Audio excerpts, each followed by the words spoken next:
My name is Saqib, and I'm the product lead at GMATWiz. I am also, the principal architect of the whole design that you see at GMATWiz. Our course is, as we claim, is a pretty intelligent course. It's not just a static course. We have provided a lot of intelligence, which provides you a personalized course of action. So I can see some of you are even saying that they don't know which material to study or how to figure out, the strength and weaknesses. If you are in such a situation, I would recommend looking at our course. You can even try out the free trial for some time. You will be able to see how intelligent the system is, and it can clearly identify your strength and weaknesses easily.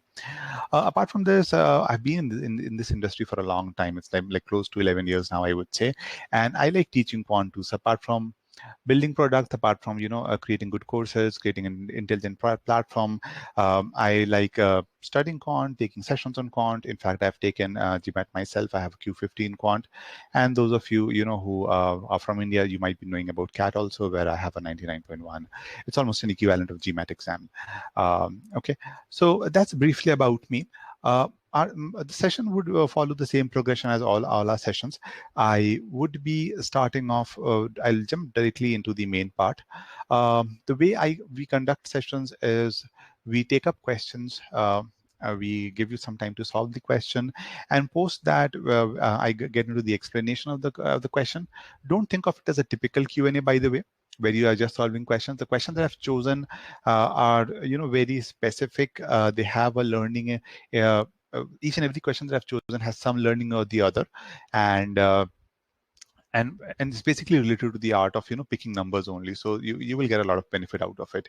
Even if you don't know the topics, don't worry about it. Okay, to give your best, try to solve it logically if you can, with whatever knowledge that you have, and obviously I'll be discussing it, so you should be able to understand the solution post that. One thing which I want to make it clear at this point of time, that this is not a session where I'll be covering concepts as such. Wherever I feel I should be explaining something which is critical, or you might not know anything about it, I would definitely be doing so. But generic concepts like what are prime numbers, or how to work with even odd prime numbers, those kind of things, I would not be getting deep into it. I expect that you know what are even primes or odd primes. Okay, so this main part, where the Q&A part, where we use questions to understand how to pick numbers, would go about for 60 minutes. And then I am keeping about 10 to 20 minutes at the end, in case if you have any questions, questions related to whatever we have done in this webinar, or questions in generic also. It could be GMAT related questions, or GMAT quant related questions. Anything that you have, feel free to ask me at the end of the webinar. I would be more than happy to take up any of the questions. Okay. What I've done is I have, divided the lessons into a few parts, so that it is very easy to, segregate and understand how it's going to work. So I'm going to cover two main parts in this webinar. One is for you to understand when you should be picking numbers, because let's say, when I'm taking the tutoring sessions, I show the student a method where I can pick numbers. They ask me this question: okay, I've understood that in this particular question I can use numbers, but how do I understand that? Okay, so I will be making you, with the help of questions, make you understand how do you take a call that this is a question that you should use concept to solve, or this is a question where you can use numbers to solve the question. The second part is about why you should pick numbers. Well, the answer is kind of a little obvious, but I want to just put now, and that you want to save time, right? So when you want to save time, you would want to use the most efficient way to solve the question. So it could be, so there are questions on GMAT which you can solve really quickly if you know the concept. But there are certain questions in GMAT quant where picking numbers is really helpful, especially in cases where you don't know any other approach to solve the question. Okay, so let's so primary focus would obviously be on this, and when to pick numbers, and I hope after that you will be able to appreciate why are we picking these numbers. Okay. Okay, Supriya says she hates maths. Okay, I hope after this webinar, I hope I can change your thought towards quant. I do love quant, frankly speaking. I find it very logical. Pooja is asking one question is that if a student had studied maths till 10th standard, will not be able to handle the course curriculum. No, it's nothing like that. So I have students who have, who started their prep of quant after having a long gap between their high school and whenever they started preparing for GMAT. So I would recommend not to worry about it. You might take slightly more time, that's possible, but you'll definitely be able to handle the GMAT course also, and as well as the MBA curriculum also. That should not be an issue. Okay, so don't worry about it if you have done quant a long time back. That's not going to be a hindrance in any way. You just need to be patient about it. Okay. Uh, Rahul, I'll share the link for the old webinars. Okay. So let me just move forward a bit, and I'll share the link of the webinars in some time. Now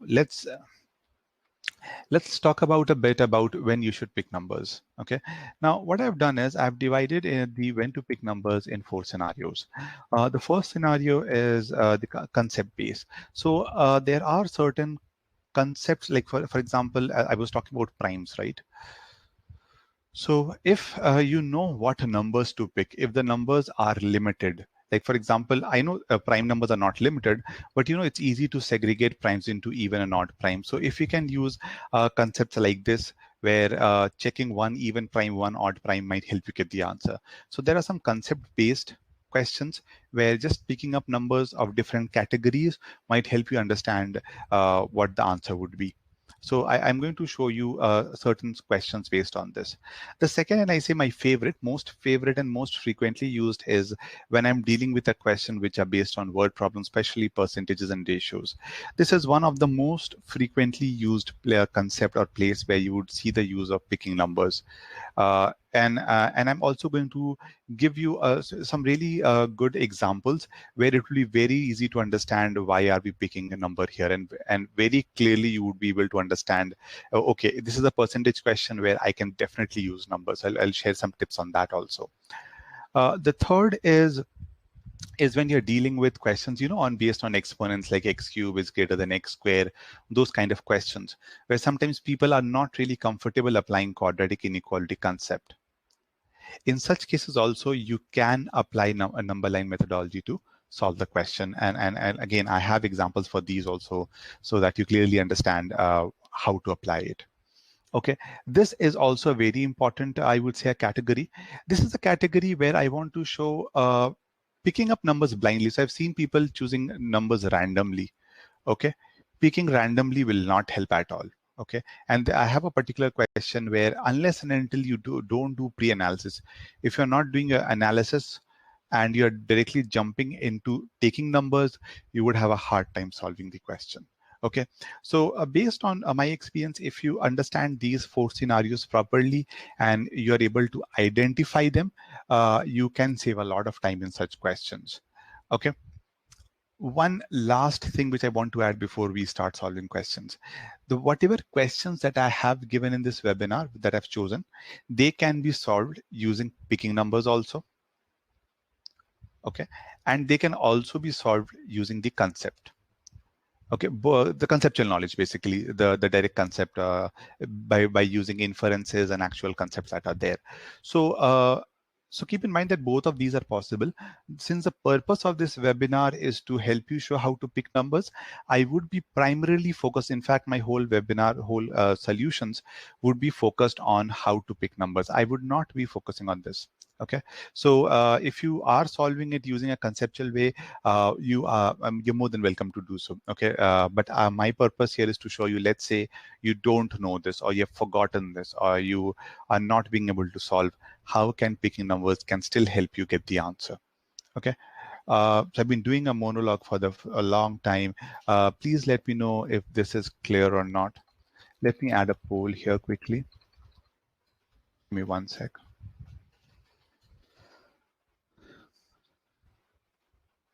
If this is clear, please mark yes in the poll. In fact, let me say I have two questions here. Rahman is asking, hey Saqib, what do you suggest for those who have done math over 15 years and Raman, so in situations where you have been doing quant, you have not done quant for a long time, it is best to first of all start from the basics. There are two approaches, by the way. I'll talk about both of them. One is if you're using free resources to prepare, then I would recommend looking at first a few high school mathematics first to get brush up your basics like addition, subtraction, BODMAS rule, PEMDAS rule, fractions, decimals. Once you are able to once you get comfortable with those basics, how to write an equation, how to solve an equation, then only you should move ahead into the higher concepts of quant.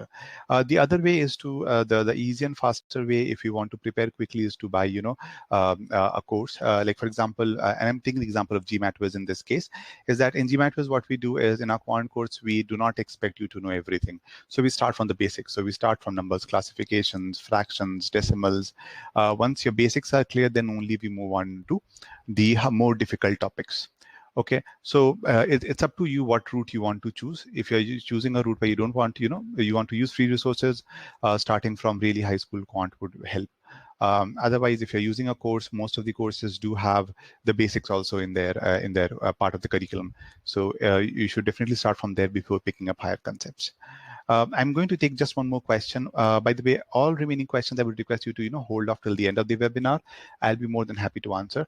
So one of the questions is, can we cover quant in 2 months? The answer is it depends. Okay, it depends how much time are you putting in per week and what is your current starting point.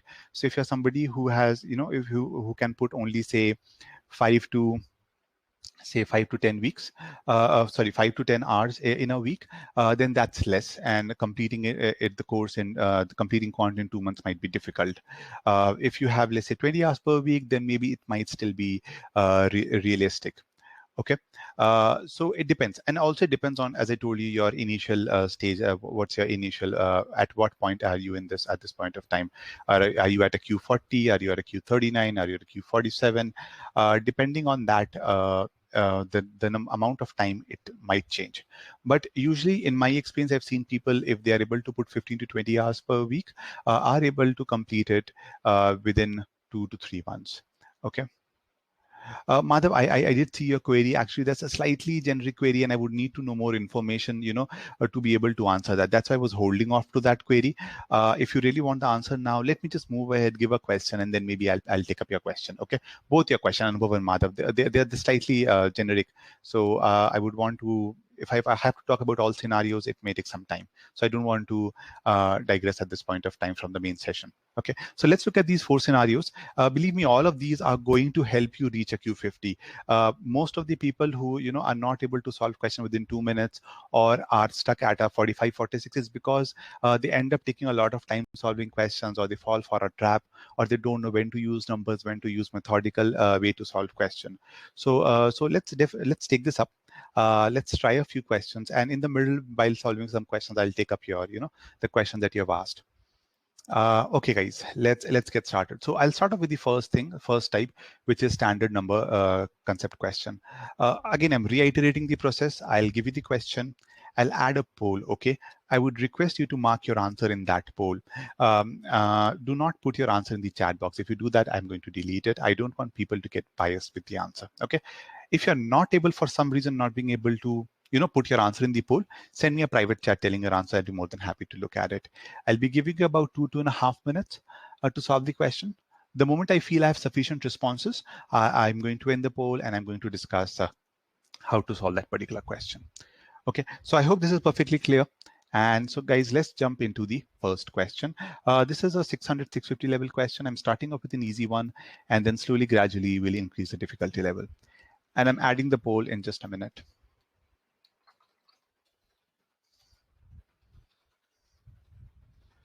The questions, you have about 25 seconds, 20 seconds with you.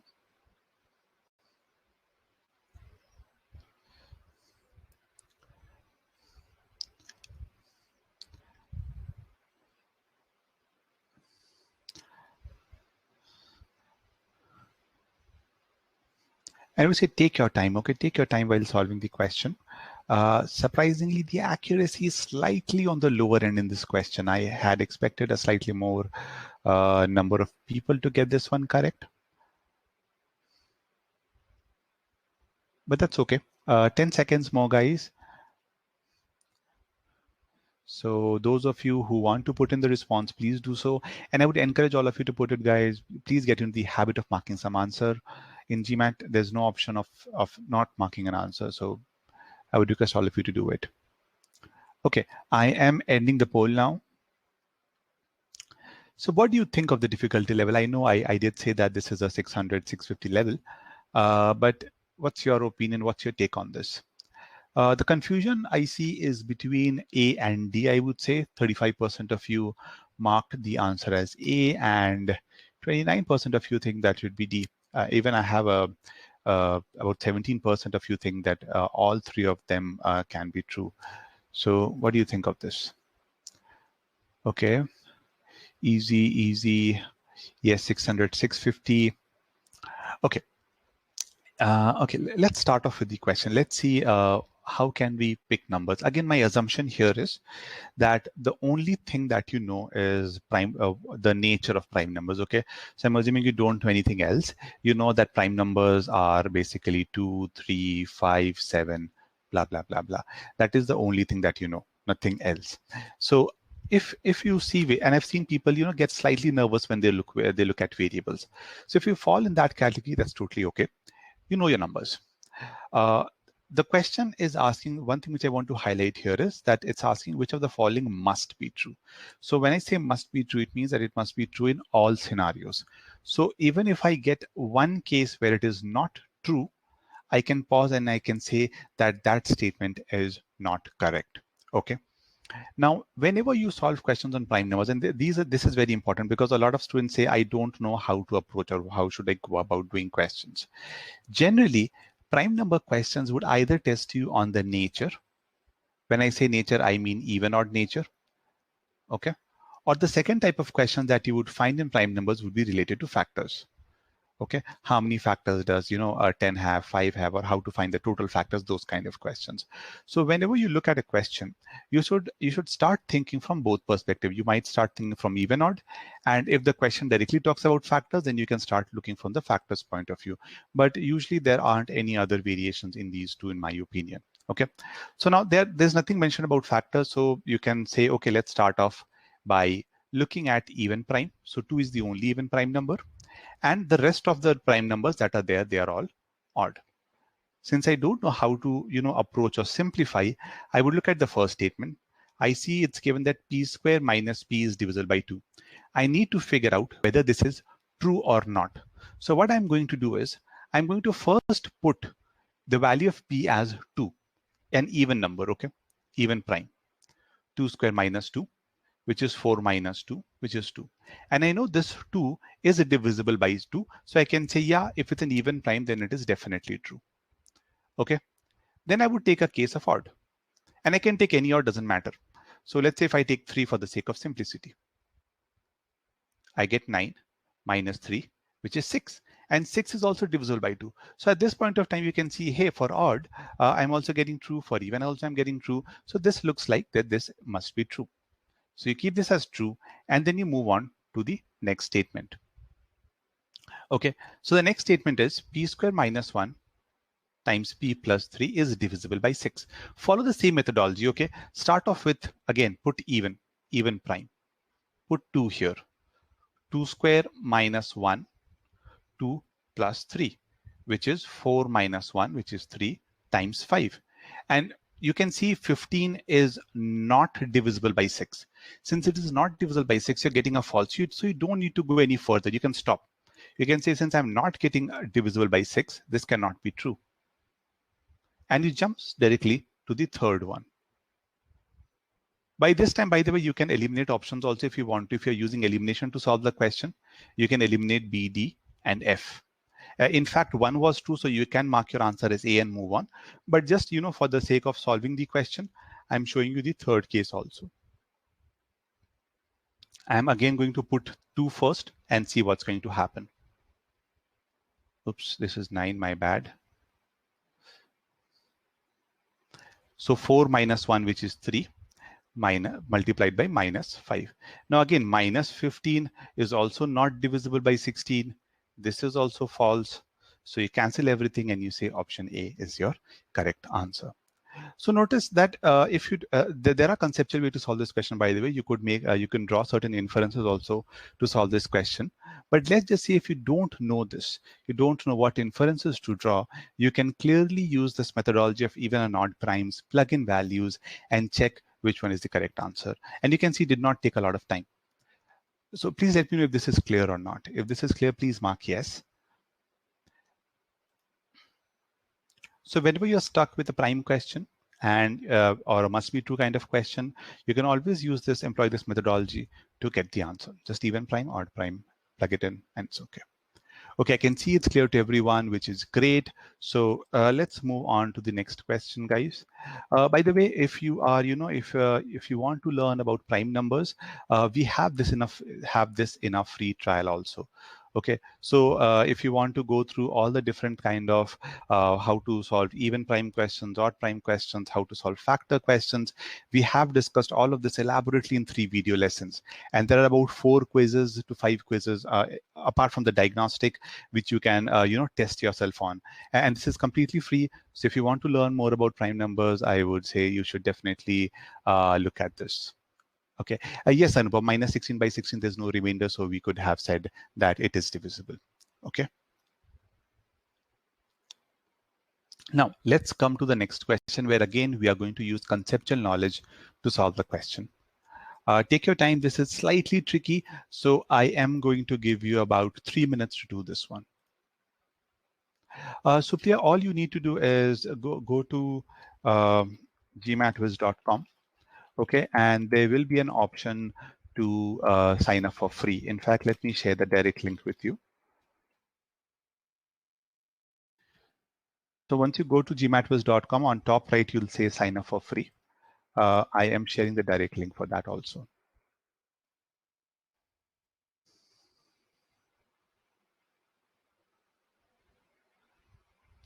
Aparna, please understand that as I told you before starting the question, that even if there's a case for which it is false, okay, I would discard that statement because that is a must be true kind of a question. In a must be true kind of question, Aparna, we need that statement to be valid for all prime numbers and not just for few specific cases. Nilima, no. Usually, whenever you get a question like this, there would be certain conditions given to you which you can use to check the question. So if prime numbers are not mentioned, Nilima, I'm not going to test for prime numbers. I will use some other information that is given in the question to solve the question. So for example, you could get tomorrow, for example, if they tell you if P is a positive integer, which of the following must be true? So in that case, since I've been given P is a positive integer, I would be testing cases such as 1, 2, 3, 4, and so on. So usually some constraint, when I say constraint, I mean some information would be given to you, which will help you choose what kind of numbers that you need to plug in. In the first question we discussed was prime number. It could be anything else also. Once again, I can see an even split between 2 options. I would request all of you, those of you who have put in your responses, to read very carefully what exactly are they asking you to find out, okay?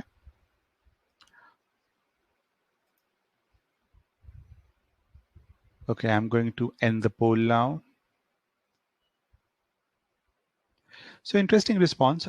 Let me end the poll. In the meantime, let me know what you think of this question. Do you think, does this fall in the category of time consuming? I know a lot of the students were talking about they take a lot of time to solve questions. Would you categorize this as a question which is time consuming?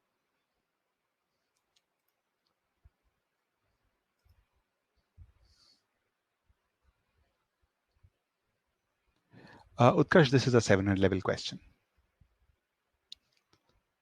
I deliberately chose this question because I've seen a lot of people end up saying that this is a time consuming question, a lot of calculations involved. I don't know what values to pick. Some people even end up taking 1 as the value to solve this question, right? Those of you are saying no, very good guys. If you're able to solve this question in one shot, we're very good. But those of you are saying yes, this is a kind of question which is confusing. Okay, I totally agree with you, Anisha. And it is also, I won't say it's a time-consuming question. I asked you this because I want to show you two things here. One is if we pick the right numbers, then we can solve this question pretty quickly. The second thing which I want to show you is how to, solve this question taking, for a structural approach, and especially in case of word problem questions, because in case of word problem questions, I've seen people read everything in one go and then start solving questions. So let me talk about the approach that I'm going to use. So what I prefer doing is using the WRT table. So I'm going to use this formula, just one formula, okay? And that the formula that I'm going to use is work is basically rate multiplied by time. So the amount of work that anybody does is the product of rate and time. That's the only formula that I'm going to use. And whenever I see a work rate question, I simply draw a table. Work, rate, and time. Okay, and as in when I come across an information, I put it in the table. So here it's being said that Ross can paint the walls of his dormitory in 12 hours. So the moment I come across this information, what I'm going to do is I'm going to write Ross, and I'm going to write 12 hours here. Okay, I'm putting the H for hours. His friend Ryan and Jack, each working alone, can paint the same wall in 15 NT hours. So that's the next information that I'm going to jot down. And you should ideally do that also. You should not read the question in one go. Whenever you come across the information, you should, these are basically pause points. The moment you get a new information, you pause and you put that in the table. Jack takes T hours. Okay. After that, they are telling me on a Sunday morning, Ross starts to paint his walls, and 4 hours later, Ryan joins him. So now this is a new scenario, okay? This is not related to this. So the moment I see a new scenario, what I do is I very quickly put up another table, okay? So who started the work first? Ross started, and he worked for 4 hours, right? Let me put the H on top only. And after 4 hours, Ryan joins him. After another 4 hours, Jack joins. So can I say Ross and Ryan, they worked together for 4 hours? Okay, so Ross started alone. After that 4 hours, Ryan joined. And after another 4 hours, Jack joined. Now all three of them are working together. So Ross, Ryan, Jack, and they're completing the work in 20 minutes. Now, since I'm writing it in hours, I'll have to ensure that I convert this minute into hours. So I'll divide it by 60 and write it as 1/3. Now, before moving ahead, please tell me if this part is clear or not. I'm going to bring up a poll. If this is clear, please mark yes. So this is the process that you should always follow whenever you have a word problem question, not only for a time work related question, but for any question where you need to jot down information, do that first. Okay, so now I have the information. Now, now you might be wondering, where does the art of picking number comes into place? Now, the art of picking number comes into picture is when I start when I assume the work as something.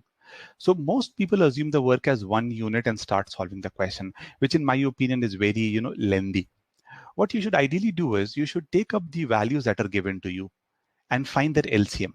So 12, 15, 4, 20, you can take this up and you can come up with the LCM. Okay. Now, those of you who are not aware of this concept, in LCM, we basically try to find out, a value which is divisible by all these 4 numbers. And I can write it directly, but I'm just doing it for everyone. So in this case, the LCM basically is you take up the prime numbers. So what prime numbers you have? You have 2, you have 3, all the unique prime numbers, and you take the highest power. So 2 square, 3 to the power 1, 5 to the power 1. That's the highest power of each of these prime numbers, which come out to be 60. Again, if you don't know LCM, don't worry about it. You would be learning when you start, when you start going through GMAT concepts. But long story short, you take the work as 60. If you take it as 1 unit, it might be slightly difficult for you to solve. So what I'm going to do is I'm going to put the work here. Okay. Remember that the first information that was given to me, this information on top, the first 3 lines, they were talking about the work that they were doing alone. So they were doing the total work alone. Okay. Now I'm going to use this formula which I can now write it as rate is equal to work upon time, right? I can take the time to the other side. So I can say work I know, time I know. So my rate is going to be 60 by 12, which is 5. My work here is going to be 60 by 15, which is 4. And I don't know the rate here. Okay. So you can take this as R if you want to. Doesn't matter. But you know these two rate is 5 and 4. You want to find out the value of T. Now, how is this going to help you understand? In the second scenario that is given to you, all of this together, when all of them are working in this sequence, they are together completing the work of 60 units. They're together completing 60. So Ross does some work, then Ryan plus Ross does some work, then all three of them complete some work, and then the total work gets done, which is 60 units. Now, how is this rate going to help me? I can take the rate to be 5. I can, because I know Ross's rate is 5. I can take, now Ross and Ryan both are working together. Can anyone tell me what is the sum of their rates? Just to see whether you have understood this or not. Very quickly, guys. Can anyone tell me what is the rate of Ross and Ryan together? Anyone? What is the rate of Ross and Ryan together?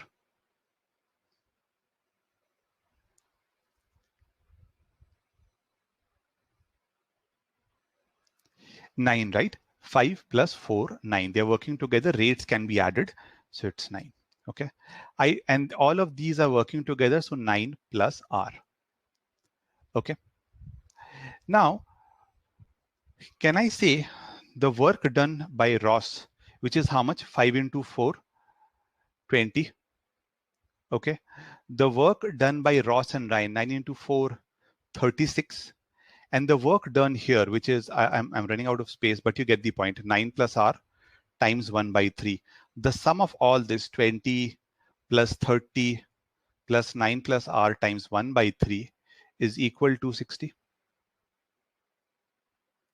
So 9 plus R times 1 by 3 is equal to 60 minus 56 is 4.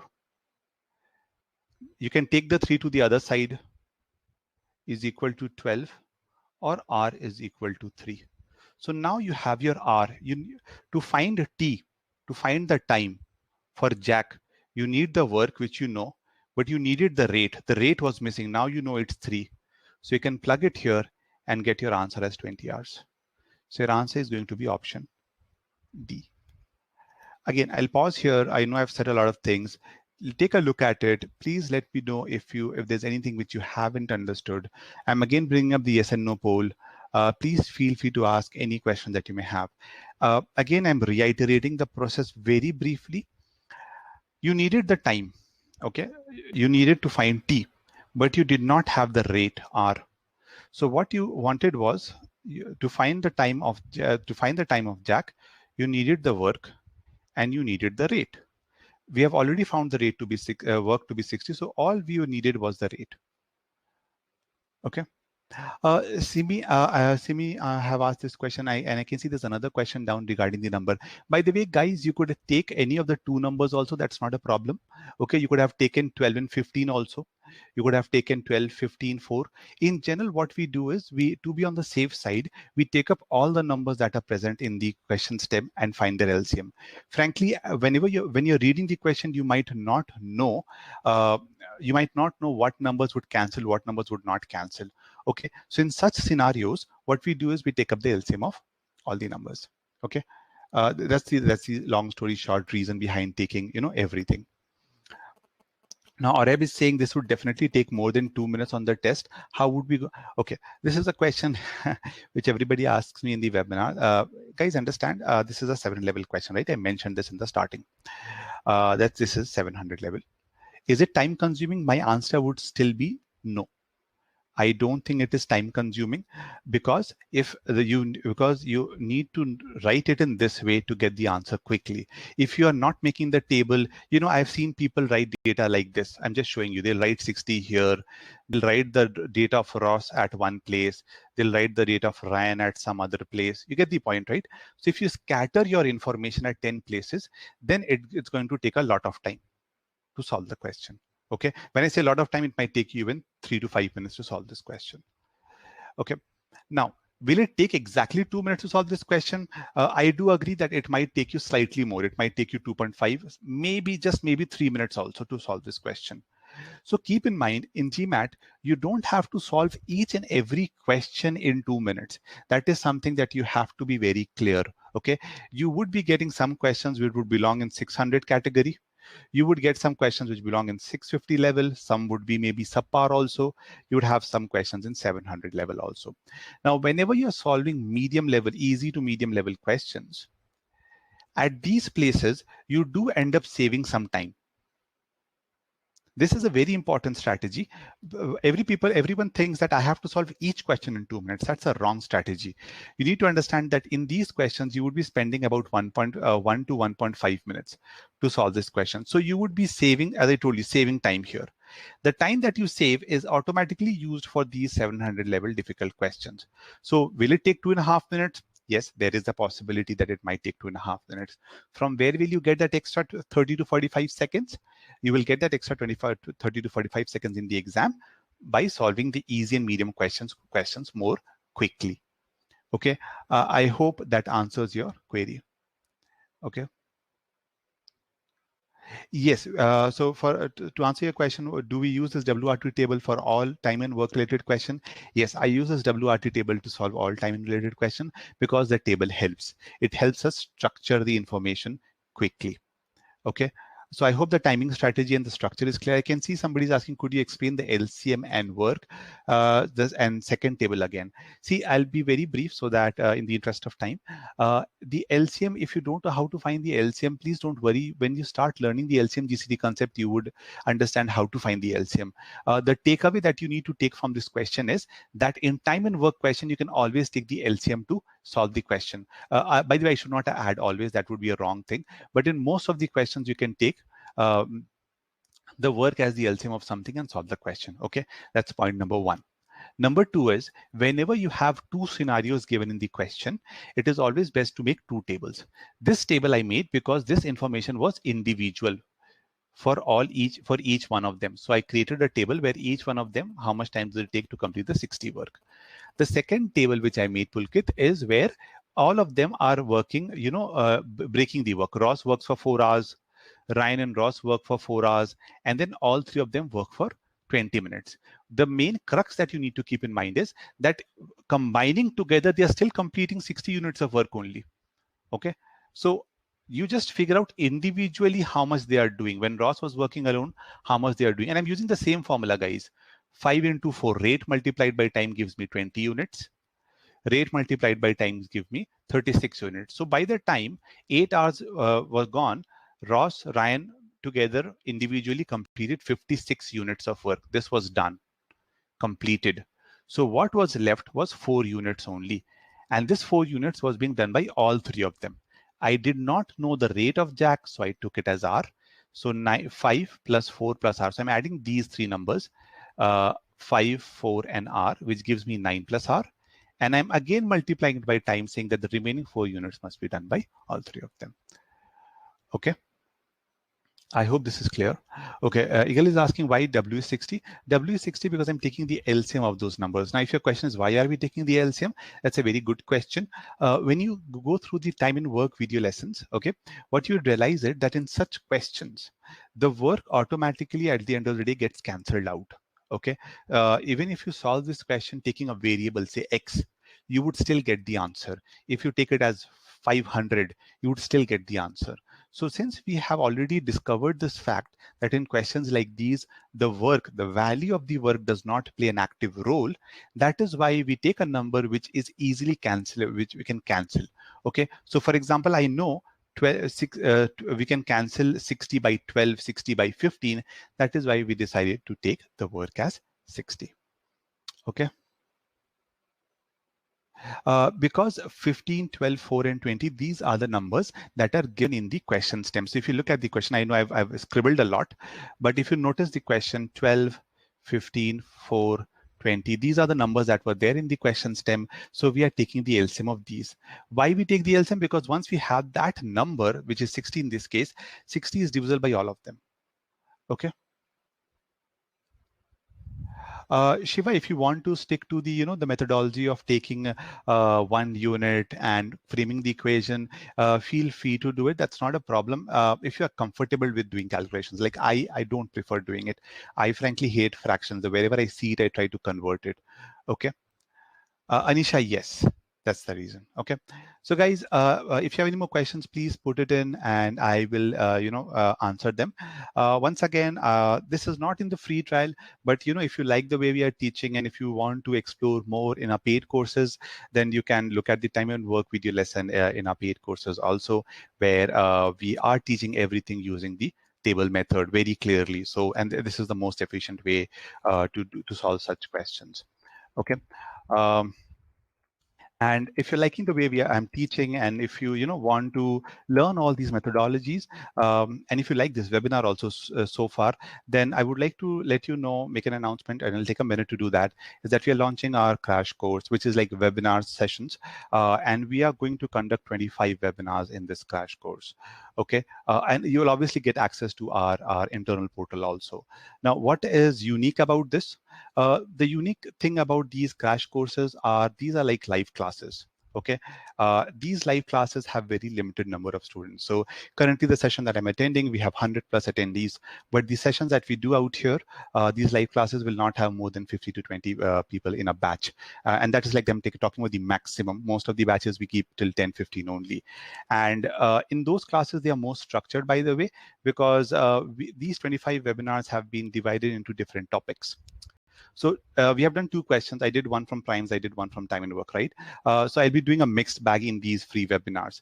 But the paid webinar, the crash course that I'm talking about, in these webinars, we are going to follow a certain sequence topic-wise. So I'm just, day one, I might be just focusing on number properties, prime webinars, and even odd. The second class would be just focused on say algebra, quadratic equations, and exponents. So these classes are slightly more structured, and as I told you, the batches are, the size is limited, so you would be able to ask more questions, get your doubts cleared, and learn all the awesome methods that I'm trying to teach here.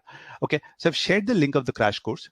If any of you are interested in enrolling for it, or you want to explore it, feel free to go through this link. It has all the details of this of the crash course. And if you have any questions, or if you would like to know how we can help you ace GMAT basically, then I'm also sharing a Calendly link with you. You can use this Calendly link to book a session with us. This is, by the way, free. Okay.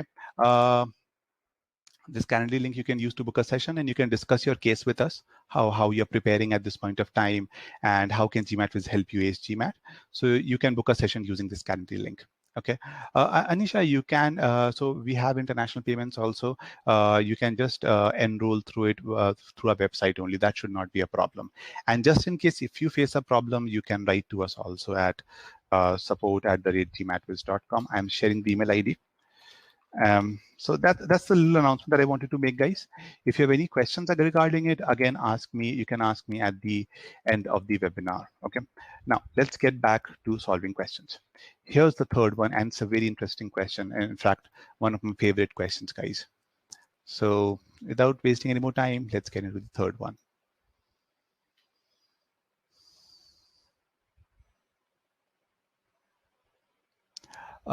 That's a good question. Do you have a general go-to numbers for DS questions? Unfortunately, the answer is no. There is no go-to test numbers for DS questions, frankly speaking. In those cases also, we decide to take numbers based on the topic and not on the type of question, whether it's PS or DS.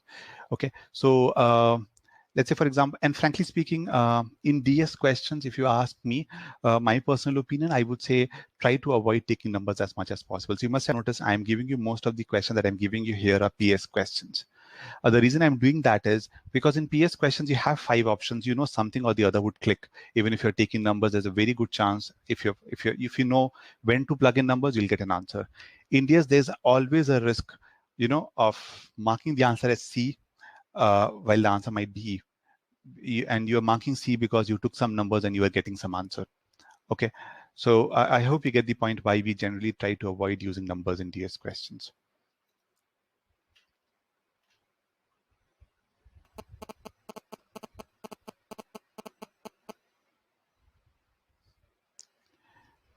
Okay, guys, I'm ending the poll now. Once again, guys, what's your opinion of this question? Do you think it's difficult, easy? This is, by the way, not very calculation intensive, at least according to me. It's not calculation intensive. It's very conceptual.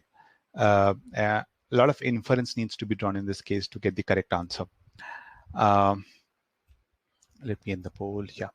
So 36% of you think the answer should be E. So basically, I think the fight is between D and E. You have to choose one of them. Okay. By the way, this also falls under 700 level category. So those of you who found this medium, very good.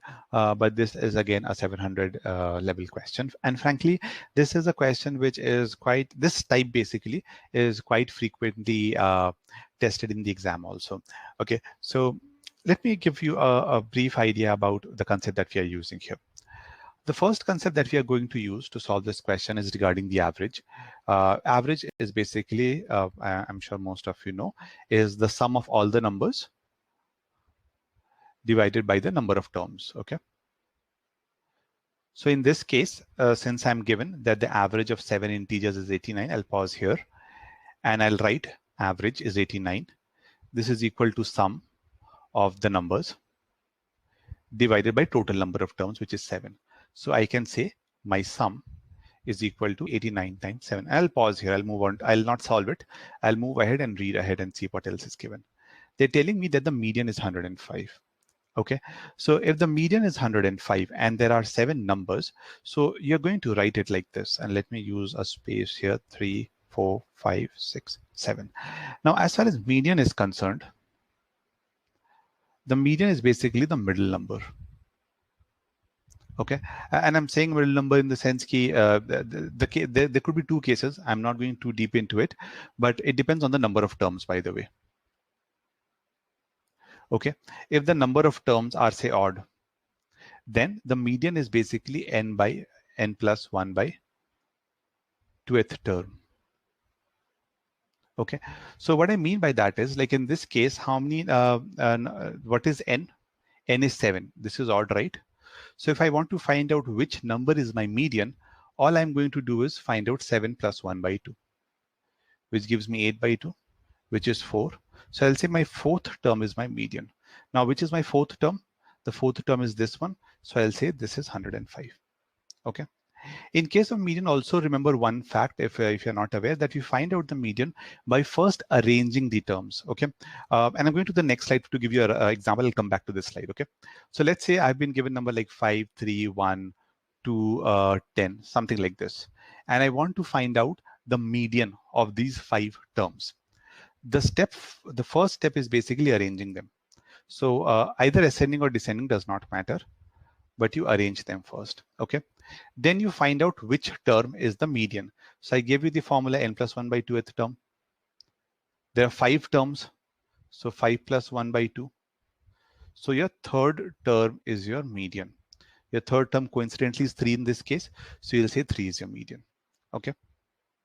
Is this part clear before I move on, to the other higher concepts? Please mark yes if this is clear. So I'm going to show a few examples before I move on to the next slide. Okay. There are 2 more examples that I want to talk about. Okay, good. I can see it's clear to everyone. Good.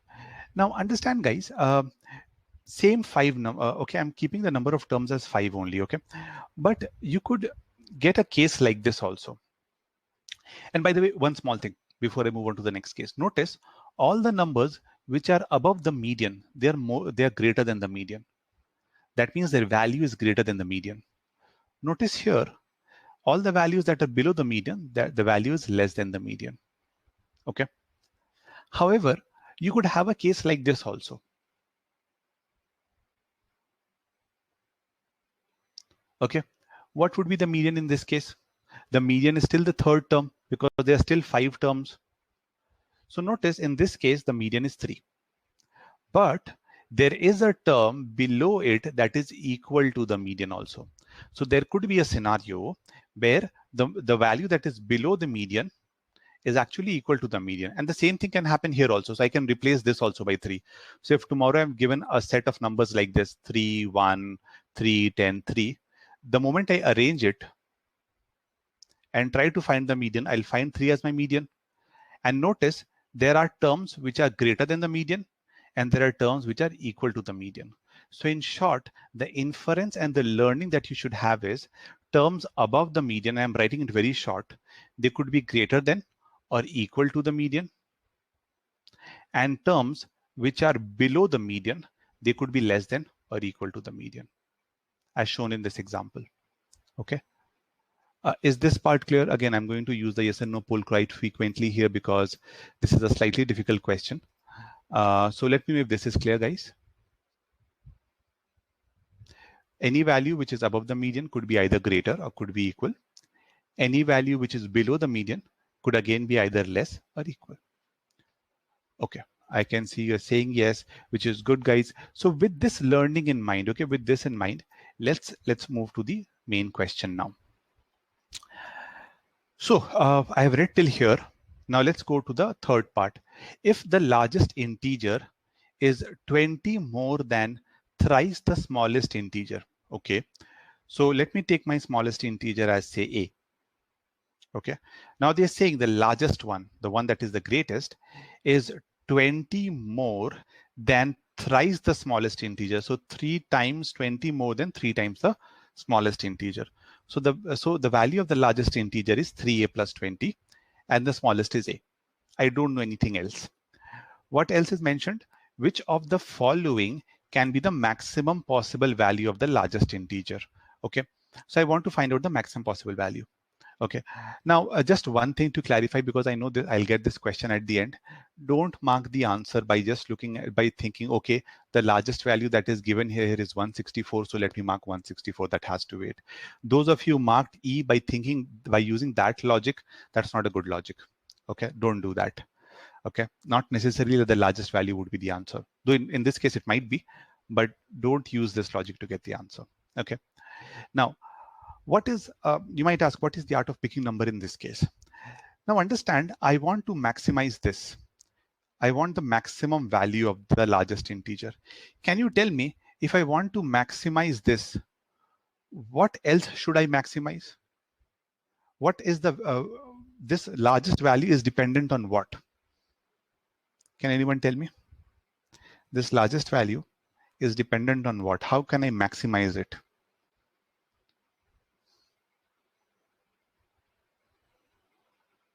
Anyone? Exactly, that's a very good answer. See, the largest value is dependent on A. So if I want this to be maximum, I need to increase this. The more this becomes high, the more A is higher, the higher the maximum value would be, right? So 3A or A in short is what I need to increase. Okay. Now this is where I need to use my concept of the logic that I was talking about. Values above this are greater than or equal to the median, and values below this are less than or equal to the median. Okay. Less than equal to median. Oh, by the way, I did not, I forgot to find out the sum here. The sum in this case is 623, right? The sum that we are going to get is 623. Now understand, I need to add all this up and get 623. I know this is 105. Now, if I want to maximize A, okay, what value should I put in these two places? Okay, can anyone tell me what kind of value should I put here? Should I put 105? Or should I put, you know, A plus 1, A plus 2? What should I do?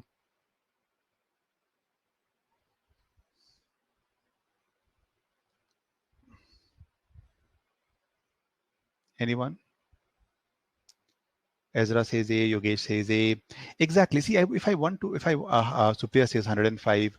Okay, Nitsa says 104, 103. Now, the confusion always is between 105 or A. I've seen people do that. Think about it. These values that are here, they are increasing, right? They are increasing or equal. Let me put it this way. They are increasing in this direction. Now, if I want to maximize this, logically, I should give these value as less as possible. That should be my goal. I need to give them as less as possible. Then only I will be able to give this more. Now, if I want to give this as less as possible, okay, the best way would be to give them A, right? If I give them A plus 1, I'm giving them more. I don't want to give them more. I want to give this more. I want to make sure A is the largest. If I want to make sure A is the largest and I know all the values going forward are either greater or equal. I know this thing. They are either greater or equal. So it is better to give them A only. Why give them more? If I give them more, then I will have less to distribute to A, and I don't want that situation to happen. Okay, so logically also, and keep this in mind also, that if you want to maximize a variable here, you should give them the remaining two values as A only, and not more than that. Okay, now you have 105 here.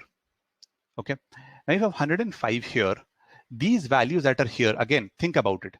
They're either greater or equal to 105. Now I can give them 106, not a problem. I can give them 107 if I want to. But once again, I want to give them as less as possible. I don't want to give them more.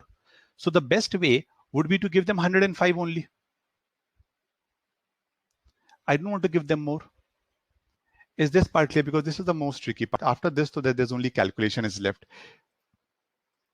So you have to think very logically here.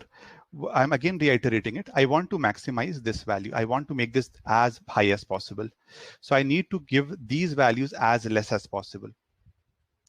So instead of giving them A plus 1 or 105 or all those values, the best would be to give them exactly this value only. Keep them all equal. Okay. Again, in this case, these values out here, I can give them more. I can give them 106, 110, but I want to keep them as less as possible so that whatever is left is given to A only. Okay. Okay, I don't see questions on the chat box and every one of you are saying yes, which is good. Very good, guys. So after that, we don't need to do anything. You just need to add this up. I'm going to use this space a little bit, okay, to do the calculation. I'll use this box to finish the calculation. So add this up, A plus 3A, which is 6A, plus 105, 105, 105, which is 315. Oh, by the way, there's a 20 also. This is equal to 623. Okay, so 6A is equal to 623 minus 335. So which gives us 288. Yes, 288. And if I want to find out the value of A, I can find out the value of A. But what am I looking for? Largest integer. Largest integer is 3A plus 20. So I need the value of 3A. So if I divide this by 2, I'll get 3A is 144. So plug 144 here. 144 plus 20 is 164. So coincidentally, the answer in this case is 164. But this is the logic that we are going to use. Okay.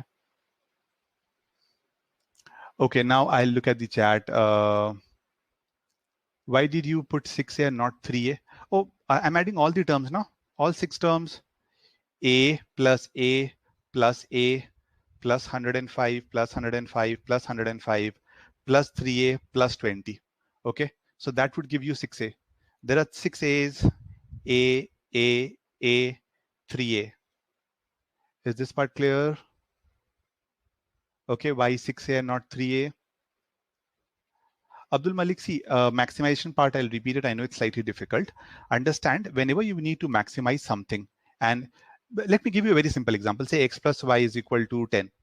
If I want to maximize this, what would you do? You would try to give this number as less as possible, right? That's the logic. So if I want to keep it as 9, I have to give this as 1. If I want to give this a maximum, if I want to give it 10, this would become 0. So notice whenever I'm increasing one value, I have to decrease the other because my sum is fixed. My sum is 623. I cannot exceed this. I want to give this to everyone. But my main goal is to make sure A is as high as possible. So if I want to make A as high as possible, I need to keep this as less as possible. 1, 2, 3, 4. I'm rubbing it again. So ideally, the values, again, I'll go to the next slide. Notice the values keep on increasing. They are increasing, or they're either increasing or they're remaining the same, right? So either 1, 2, 3, 5, 10, either they'll increase or they can can be same also. So if I want to distribute and I want to make this as big as possible, if I give a plus 1, a plus 1, okay, won't the value of a decrease because I'm giving them more? So that is why, to ensure that I don't give them more, I'm keeping them as a. And these two places, these two values have to be greater than or equal to the median. Once again, as I told you, I can give more values, but if I give them more, the value of a will decrease. No, I'm not minimizing 105. I'm minimizing these two. So let me give you an example. I think that should be helpful. Let me, solve one case that should help you understand very quickly. Let me take this 105. Let's say, for the sake of, argument, I'm taking this as 101, a plus 1, a plus 2, because these needs to be greater. Okay. Let's say I take this as 106, 107. Let's take this case. Okay. I hope so far nobody has any doubt. So if I add this up, what will I get? A, 3A, 6A. Okay. Now I have 105, 106, 107, 105, 106, 107, plus 20,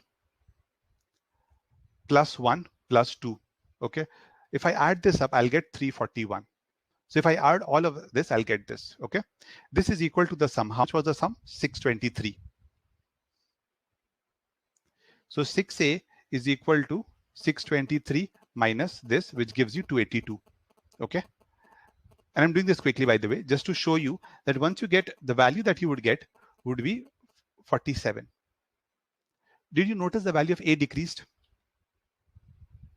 Can you notice the value that we had before decreased? We had 288 here. This value reduced to 282. So the value that A is getting is less. I hope this part is clear. I hope this is perfectly clear why we need to, make sure that I don't give anything to these. If I give them more, then the value of A would decrease. That is, I think, the best way to understand this. So by the way, as I told you guys, these questions usually will come in the same form. I don't want you to memorize it, but I want you to remember the logic that if you want to maximize the minimum value, what you need to do is make sure that you keep all of them same. As long as you do that, you would be fine. Okay, Richa has a question. What if we do, Richa, the purpose of teaching you this is not to go into hit and trial, okay? If you want to go into, check all the 5 options, figure it out, then plug it in. By the way, why would you do only those 3? It's quite possible that 48, 105 could, by the way, 48 won't be the answer. 105 would also be, I don't think would be the answer. So even if you want to check 3 cases, you'll have to check 3 cases, make sure that all the other conditions are being satisfied, like the conditions of median being greater than equal to median, less than equal to median. If you want to go into this, again, as I told you, you're more than welcome to do that. That's not a problem, but you'll be taking a lot of time. Okay. And as I told you, in statistics, maximum minimum time of question, this kind of question is definitely there. You'll find this in GMAT prep. I don't remember whether it's there in official guide or not, but this is definitely in GMAT prep question. When I say GMAT prep, I mean questions that have come in the previous exams, GMAT exam. So, and these questions come exactly in the same form. They would give you the average, they would give you the median, and they would ask you to maximize, minimize one of them. So if you want to test cases, feel free, but this is the logic. If you know the logic, like if tomorrow, if I have to do this question, understand how quickly I can do this. I know this is 105. I know I need to keep them same. And I know here also I need to keep them same as the median. So this would take me 1.5 minutes to do it, frankly speaking, once I get used to it. If you plug in values, check it, you might take 2.5, 3 minutes to solve the question. Okay. Yes, Anisha, it's almost like the same. There could be variations. I don't want to say, learn it and solve it. There could be minor variations, but as long as you remember the logic that to maximize, you need to keep these same, you should be okay with. You should be able to solve such questions. Okay. If it's an OG, then that's good. And solving so many questions is difficult to remember where the exact sources. Okay. So guys, once again, this question is there in our booster files also, a variation of it, by the way. So Anisha, if you're interested in looking at the variation of these kind of questions, I have one more here, same type, how to solve this question in detail. And there are a few in our question bank also, questions like these. So there are 1 or 2 minor variations in this, where there could be a question where the mean might not be given. Those kind of things are covered in a question bank. So if you're interested in looking at statistics also, feel free to do. But by the way, this is still again in our paid sessions. Okay. Okay, now let's come to the second one, which I think is an important one. Abdul Malik, it's definitely covered in the video lessons. The question is there, but covering that is like a whole different story altogether. So unfortunately, I won't be able to cover it. But yes, you can get the minimum value question also. Okay. So now let's come to this part where I'm going to teach you how to take numbers in case of persons question. This is again, as I told you, one of the most frequently used places of using numbers. Supriya, I hope now you're liking maths. When you're saying thank you for this, you mean that. Now let's come. I've added the poll, by the way, and this is going, I'm giving you about 2.5 minutes to do this one. Arindam, after question number 4, I have 2 more questions definitely which I would like to discuss. So I would say about another 30 to 45 minutes.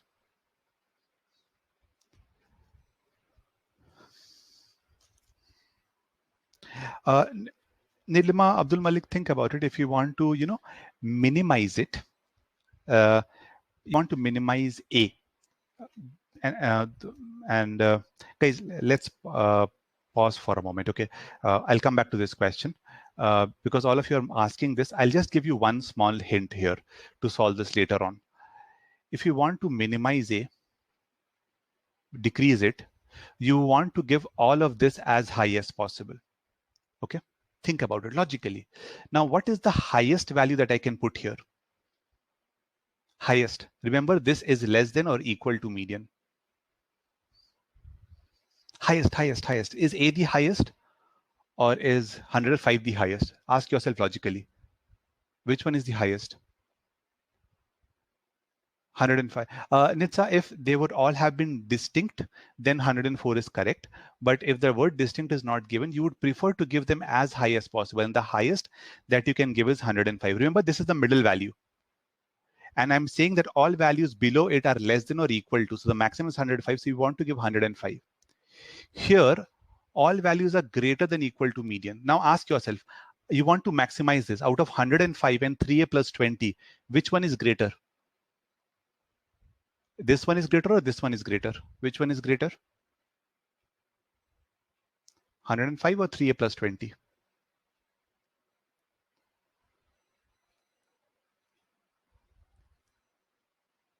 Out of 105 and 3a plus 20, which number is greater? 3a plus 20, right? So you plug 3a plus 20. So notice the pattern flips. If I'm looking for minimizing, if you notice, I'm using a different pattern. In the previous question, I was using this. In this question, I'm using just the opposite because I want to minimize it. Okay. Amrita, you can answer because this is greater than or equal to, so the value is increasing. Okay. So we can say that it might work. Okay. So this is the logic. After that, I'm very sure you'll be able to, add up and then get the answer. But these are the 2 cases, maxima, minima, that you can get. Okay. Okay, guys, back to this question. We have limited time, so I would want to, cover 2 more questions after this. So 2 minutes, 2.5 minutes for this one.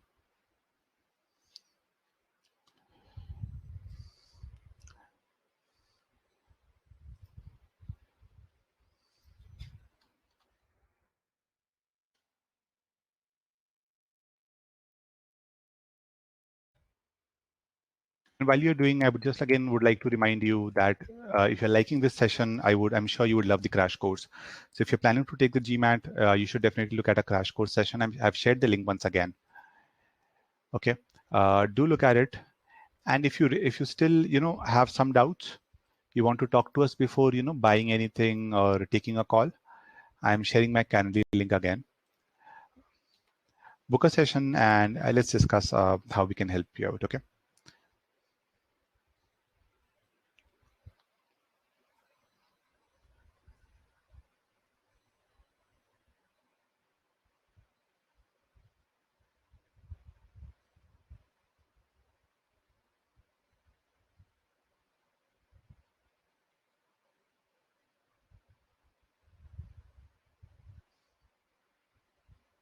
Yes, Nilima, the session is getting recorded. Don't worry. We'll share the sessions with you.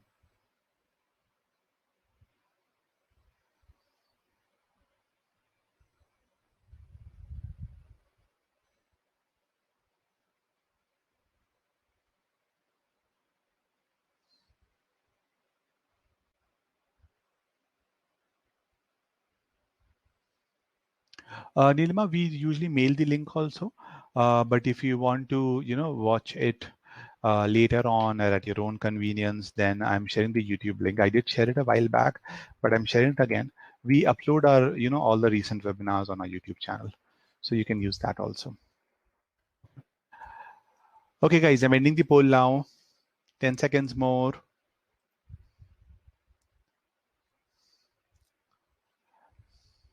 Arun, this belongs under a 650 level question, 650 to 700. But there's a small trap here which people fall for. Calculation wise, it's not that calculation intensive.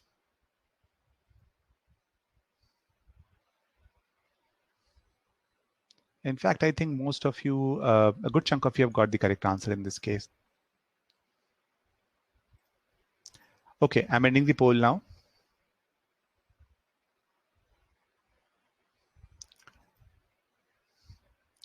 Okay, guys, what's your take on this question? 48% of you think the answer should be D. And if I remember correctly, I think D is the answer. But again, we'll verify it, don't worry. The most commonly incorrect chosen answer in this case, if I again remember correctly, is A. Most of you, if you don't read the question stem properly, there's a good chance that you might mark A as the answer in this case. But once again, I want to know your thoughts of this question, about this question.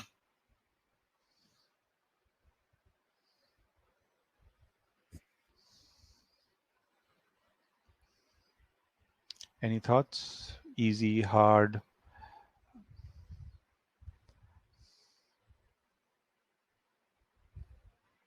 Anything at all?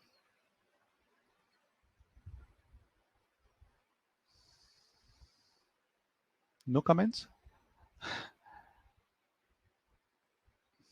Okay, Simi says 600, 650. Supriya says difficult. These may seem difficult, Supriya, again, but I'll show you a very easy way, very structured, tabular way to get the answer in one shot. Okay, not a lot of effort, frankly speaking. All the work then got stuck. Okay, Sai says easy with A and D. Yeah, the confusion is between A and D. Usually that's the main confusion, as I told you. Incorrect, most frequently incorrect answer is A only. Okay, I'll definitely try to help you out. I will make sure that you don't become a Durcell Safari.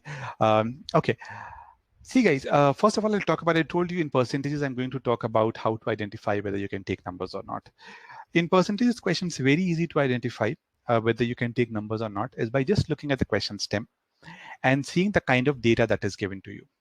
Now, if the data that is given to you is in terms of percent itself, okay, in terms of ratios, in terms of fractions, by the way, they all mean the same thing. Okay, they are just different forms of representing the same thing. Okay, if you see that the question, that the information that is given is in this form, and usually in this case, the final answer that they ask is also in this form only. Either they'll ask you for a percent or a ratio or a fraction. Don't think twice. Simply go and solve. Taking any number, you'll get the answer. That's the best part about percentages question. Just look at the question. Like in this case, again, I'll read it obviously, but the moment I notice fractions, percentages, question asked in fractions, I know I need to take a number, get the answer, and take any number. Obviously, we'll try to choose the most convenient number, but frankly speaking, you can take anything and you'll get the answer. So let's read this, what's given in the question. According to a survey done in the year 2010 in a city C, 4/5 of its residents were born in city C. So what I would do is I would just write down my information. As I told you, I prefer writing down. 4/5 of total, they are born in the same city. If 4/5 are born in the same city, then 1/5 of them would be not born. So just for myself to make sure that it's like dummy proof. I don't want to make any mistakes. Okay. Of the residents, now they're talking about the residents who were born, 3/4 were employed. So now I notice they're talking about employed also, a condition. So whenever you see a question where they talk about employed, unemployed, born, not born, there are two approaches that you can take. Either you can draw a tree to solve the question, or you can draw a table to solve the question. What do I mean by table? I would end up drawing something like this. Okay, born, not born, employed, unemployed. Oops. And the third row that you can see here is basically the total. Okay, these are the total. The final number that you see here, the final box here, is the total number of the total population. This is where you put your total number. So those who are born, those who are not born, the sum of it is written here. So A plus B is the total population. So what I'm going to do is, since I can see all of them are given in percentages, I would write here 100. I'll assume my total population to be 100. Richa, that's a very common mistake, by the way. That's why I told you how to identify it. See how it is getting broken down. Okay, Venn diagram would have been good when you're talking about things where there's an overlap. Okay, so in this case, the overlap is not possible, right? Either you're born in the place or you're not born in the same place. So it does not make sense to draw a Venn diagram in this case. Okay, so another way to identify is one particular thing is again broken down into 2 parts or 3 parts or whatever. That's a clear indication that you have to draw a table or a Venn diagram. Sorry, a table or a tree. So I've taken 100 here. Okay, now they have told me 4/5 of them were born in the city. So what I'm going to do is I'm going to find 4/5, which is again easy to calculate, which is 80. Now, what is my bond table? Bond column is this. The total is 80, so I'll put 80 here.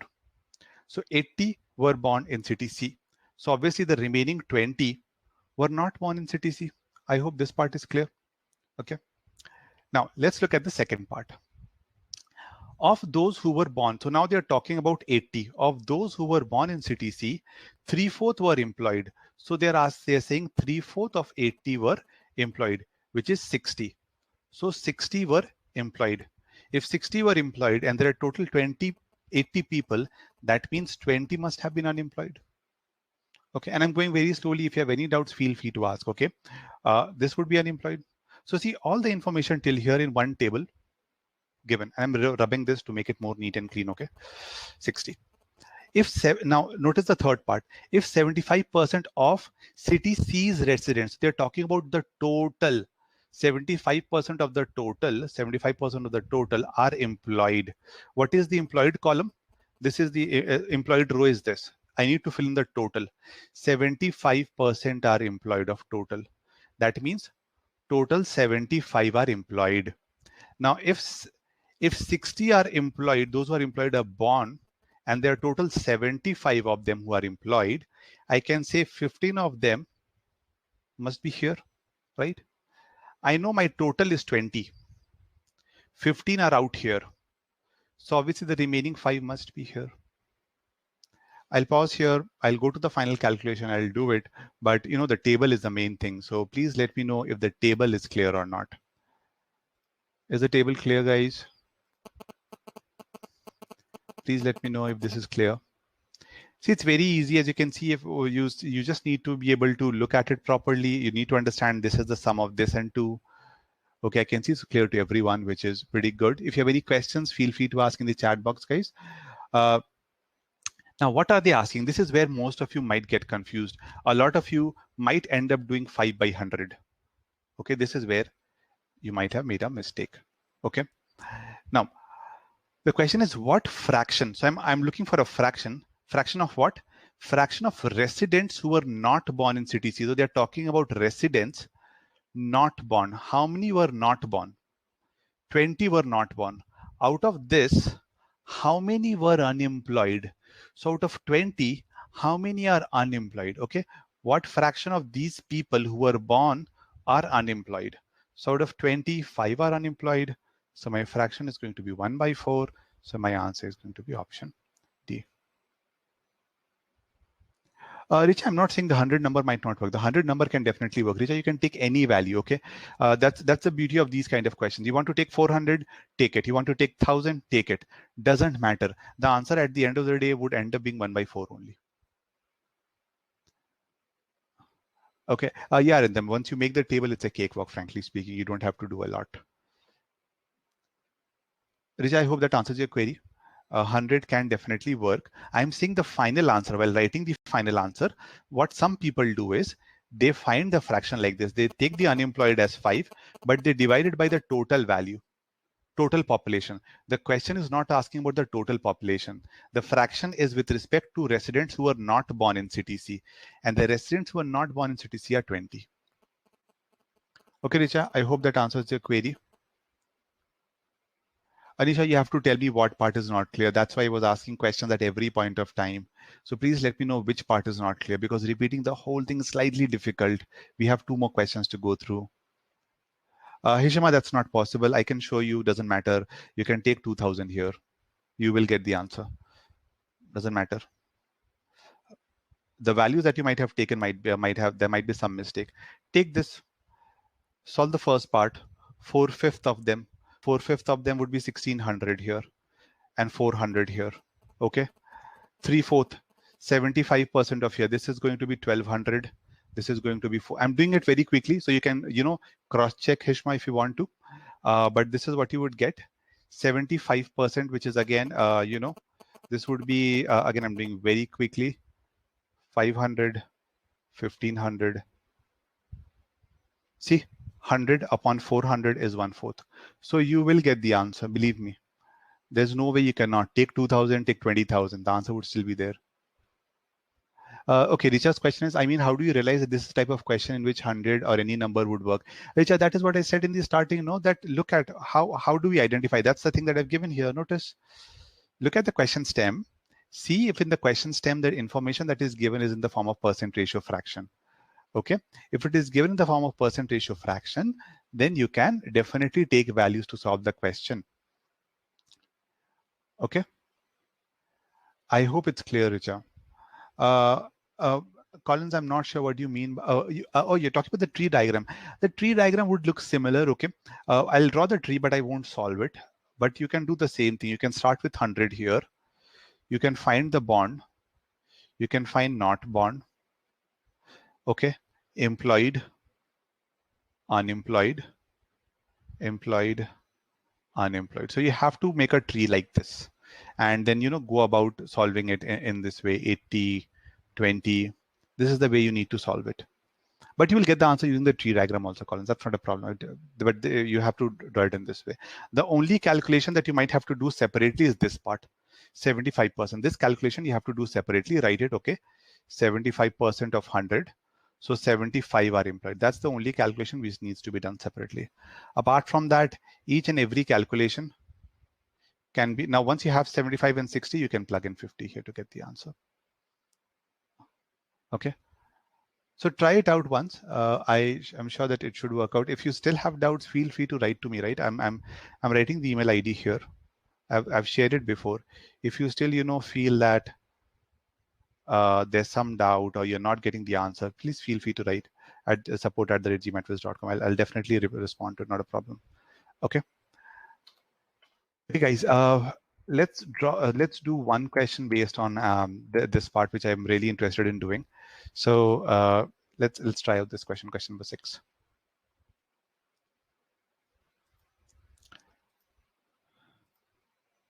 And let me bring up the poll. In the meantime, if you still have questions regarding the previous one, you can ask. I'll keep on answering them. Come on, guys, tell me, what do you think of this question?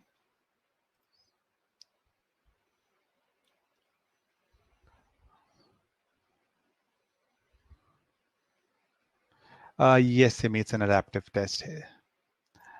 Okay, Amrita, that's fine.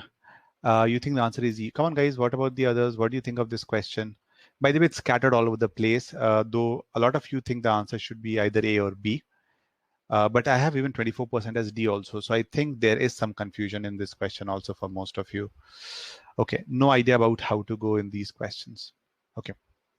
See, again, frankly speaking, there are efficient ways of solving this question. It's okay. There are different ways. But since we are, talking about taking numbers, I want to talk about a special, not a special property, but a unique pattern that is followed when you look at the number line. Now, when you look at the number line, the number line can be divided into 4 parts. Okay. I usually call them as region 1, region 2, region 3, region 4. Okay. Now, each of these regions behave uniquely when it comes to powers. What I mean by that is, and I'm going to take just two examples to show you very quickly. If I talk about region 1, which is usually called a region where the numbers are greater than 1, okay? And in this case, the powers, they follow a specific pattern, like x is less than x squared, this is less than x cubed, this is less than x to the power 4, and so on and so forth. So for example, if I take the value of x as 2, say for example, okay? Now 2 is less than 4, right? This is 8, this is 16. So what you can notice is, as I increase the power, the value increases. And this is going to be followed for any value that is present in this region. You don't have to worry about it. You don't have to check every time. So if somebody says, hey, the range that we are looking for is x is greater than 1. Can you tell me which one would be greater? You don't have to worry about it. You don't have to even check anything. You would say, okay, I'm talking about region 1, right? In region 1, higher the power, higher is the value. So x to the power 7 is greater than x to the power 5. Okay. So this is a unique pattern which is followed for each and every region. So there's a different pattern for each one of them, by the way. Like for example, for region 2, for region 2, which lies between 0 and 1, if I take, let's take a value of 1 by 2. Okay. So 1, and let me find once again x square, x cube, x to the power 4. Let's stick to this at this point of time. Half, 1 by 4, 1 by 8, 1 by 16. Now, higher the denominator, smaller is the value. So I can say 0.5 is greater than 0.25. I'm writing the decimal also so that, if there's any confusion, that should be cleared. Okay. So in this case, notice the pattern reverses, but the pattern still holds for that particular region. So if I'm taking, if they ask me a question where they tell me, hey, x lies between 0 and 1, okay, out of x to the power 5 and x to the power 7, which one is greater? You can, without even solving, okay, you can solve, you can take a value and solve it, not a problem, okay, but the moment you know that lower power has a higher value, you can just say x to the power 5 is greater than x to the power 7. If you have any confusions, just find 1 by 2 to the power 5 and 1 by 2 to the power 7. In fact, you can take a smaller power also and find this pattern is followed everywhere, for everywhere within this region. Is this part clear? Because we are going to use this, unique property to find our answer. So I'll summarize it. What I'm trying to say is that within a particular region, there is a specific pattern which is followed by all the powers. Okay. If I talk about region 1, higher the power, higher will be the value.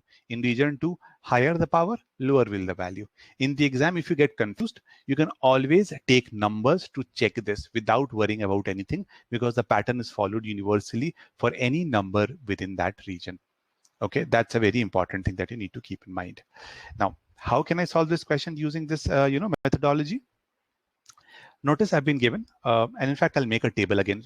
You might, be wondering, why does this guy make tables every time? But everything becomes very easy when I have a table, structured way of solving a question. Okay, so I'll make a table very quickly. Now, in this question, I've been given these 5 numbers, and I want to find is the range of the set x to the power 4 minus x to the power 5. Now, those of you who don't know the meaning, Nilima, region 3 would also follow a similar pattern. I'll talk about it when I'll show you this question, okay? But there is some other pattern that is followed in 3 and 4, okay? I'll talk about it when I show you this question.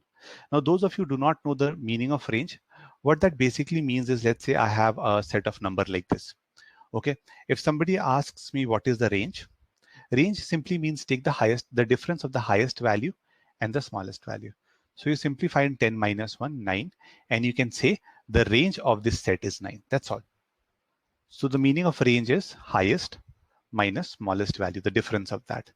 So indirectly, they're asking me, hey, is x to the power 4 the highest and x to the power 4 the smallest value? That is what they're trying to ask me. Is this part clear, everyone? What am I trying to find out? Because if this is clear, then the next step, is taking values and looking at it.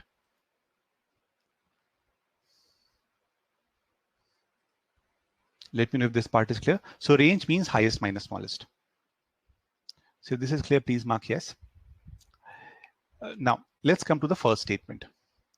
Statement 1 says x by y is greater than 0 and I know y is a positive number. So what can I infer from this? Can anyone tell me? What can I infer from this?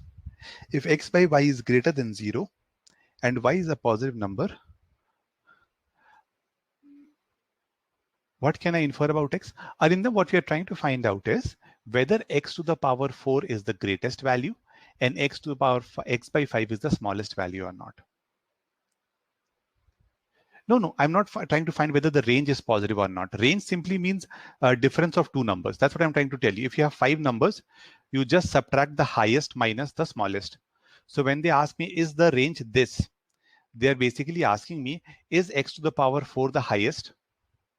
And x by 5 is the smallest. When I take numbers, it will become much more clear, okay? Yes, everyone, that's correct. So from this, you can infer x is positive. Very good.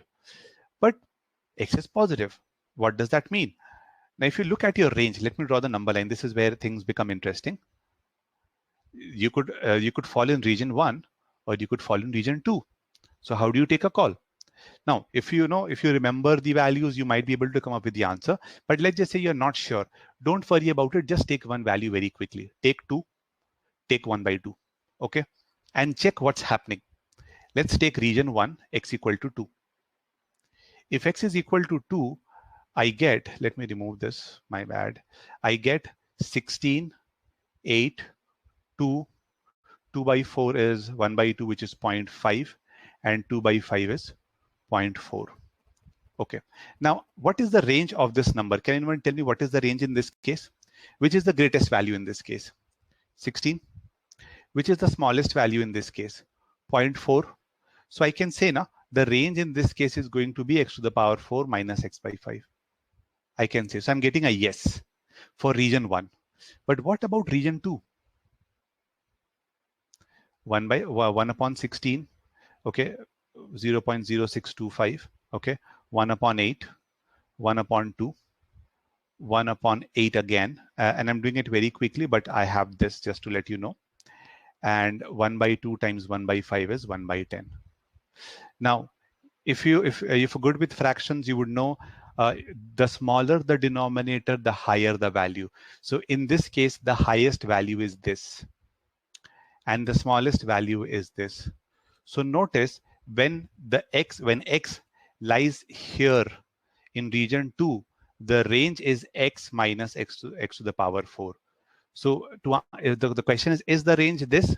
You would say no. So notice you're getting contradictory results. Since you're getting a yes and a no, you would say this is not sufficient. Now, I hope you understand how am I using the numbers to get my answer quickly. So even if I don't know how to work with this, all I can do, the moment I infer x is greater than 0, just remember there are two regions which fall in greater than 0. Take those two values and very quickly figure out whether the range is x to the power 4 minus x to the power x by 5 or not. I hope this part is clear, guys. Please let me know if this is clear or not. I am adding a poll here. Yes, Supriya, that's the catch only, nothing else. So the moment you learn these, you know that the number line can be divided into 4 regions, and this is the way you need to plug values. You can get the answer very quickly. Okay, good. I can see it's clear to most of you. Some of you are saying no. If there are any questions, please feel free to ask, guys. Okay, let's come to statement 2. And I'll keep these here, okay? I'll keep this out here only. Statement 2 says x cube is greater than x. X cube is greater than x, okay? Now, there is an inequality way to solve this question. But since we are talking about number line, let me come to the number line again, okay? Now, in this case, when is x cube? When is the higher power more than the lower power?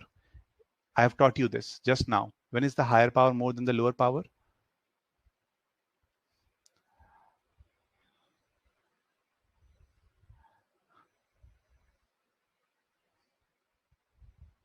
Can anyone tell me in which region x cube is greater than x?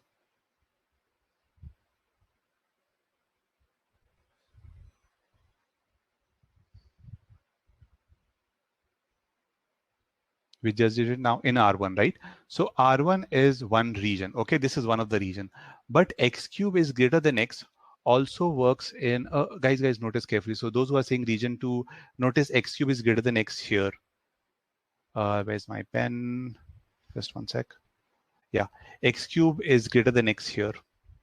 Okay, but there's another region where it works. Apart from region 1, in region 3 also this is true.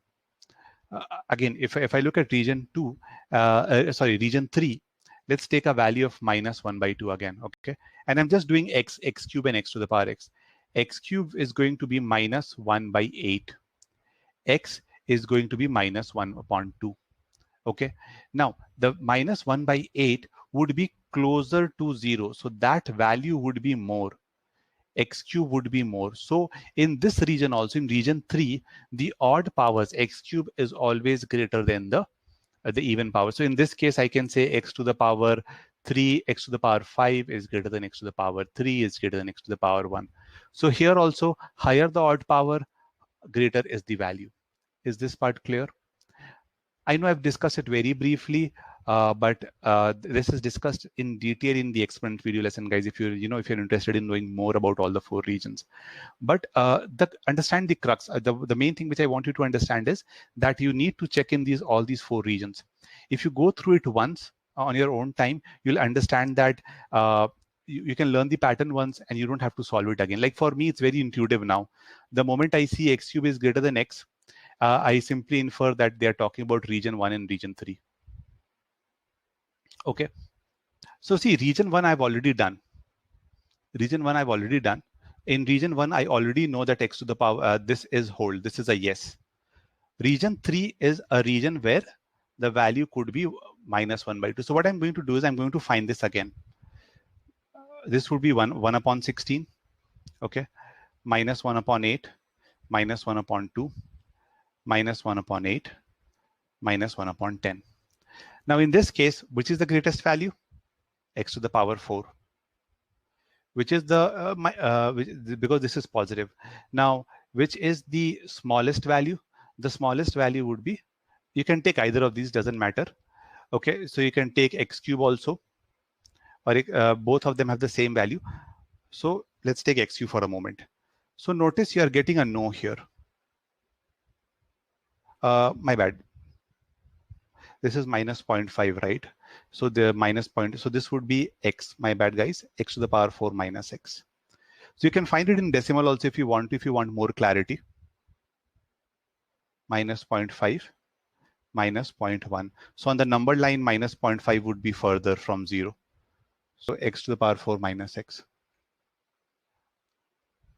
Yes, exactly, Arindam. For even powers, the nature would be different than Arthi. That is why notice I was explicitly using the word odd every time. So if I go back, notice I used odd. For odd, higher odd power is always greater. So notice here you are getting again a different answer. You're getting a yes and you're getting a no. So once again, you can say that this is also not sufficient. Okay. Now, if you combine them, the only region which holds from here, you got this is region 1 or region 3. Okay. From here, you got this is region 1 or region 2.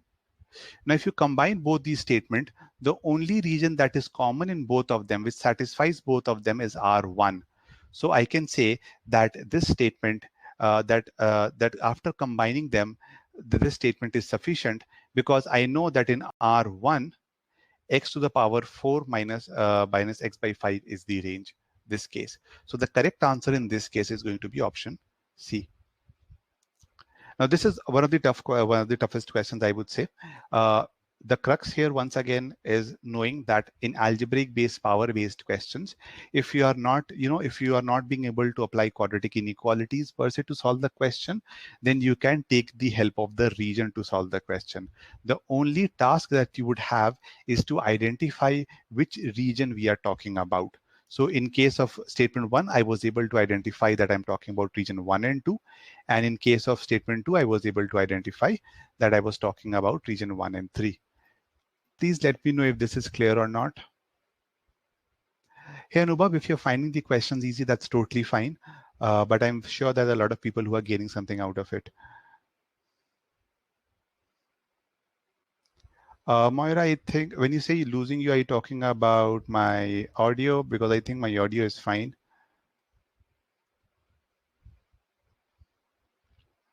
Okay, region 4.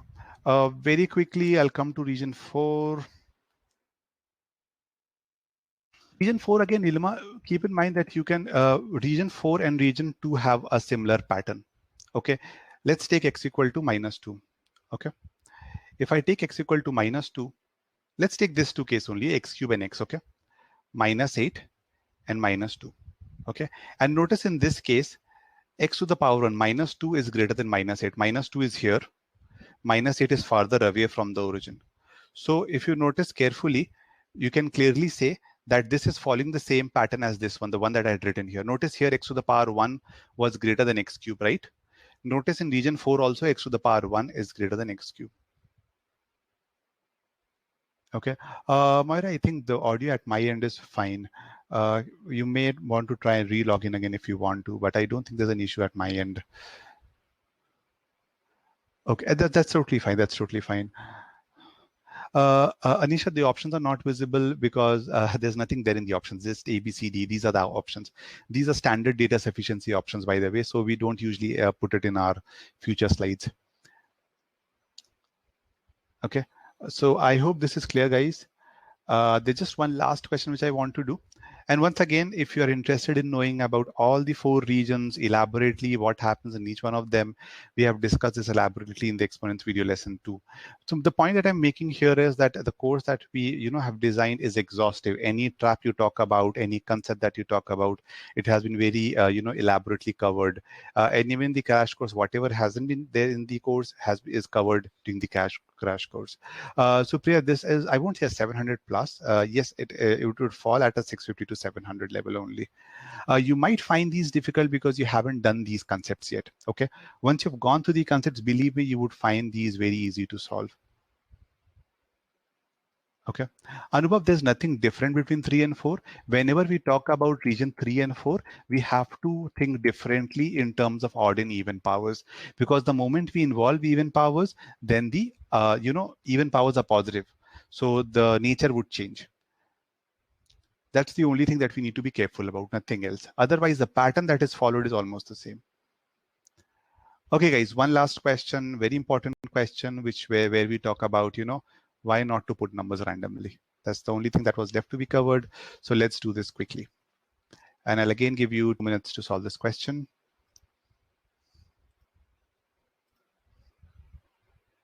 And let me bring up the poll.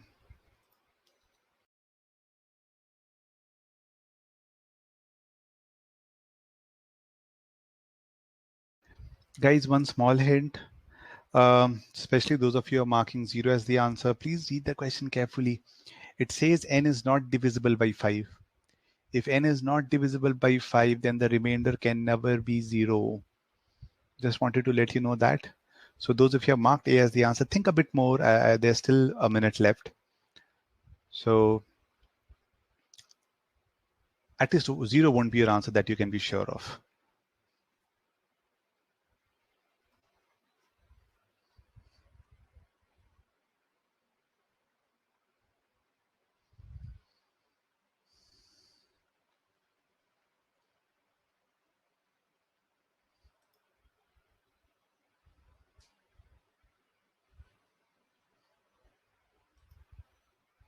Amrita, don't put your answer in the chat box. I've already requested that. If you want to put your answer, put it in the poll.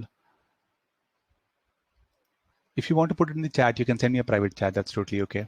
But don't put a public chat, please. Okay, guys, 30 seconds more, then I'll start the discussion.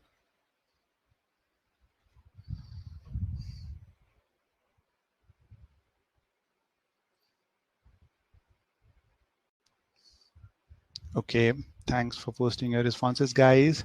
I'm ending the poll now. Okay, how many of you actually realized that initially that plugging numbers is not working or it's giving a weird result? How many of you felt that? I'm sure you must have tried x equal to 1, 2, something like that. How many got stuck when you did that?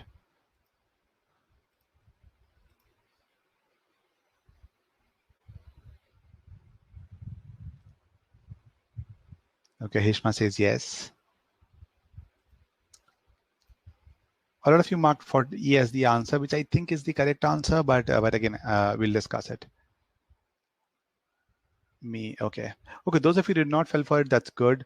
But the moment, these are like trigger points. That is what I usually call it.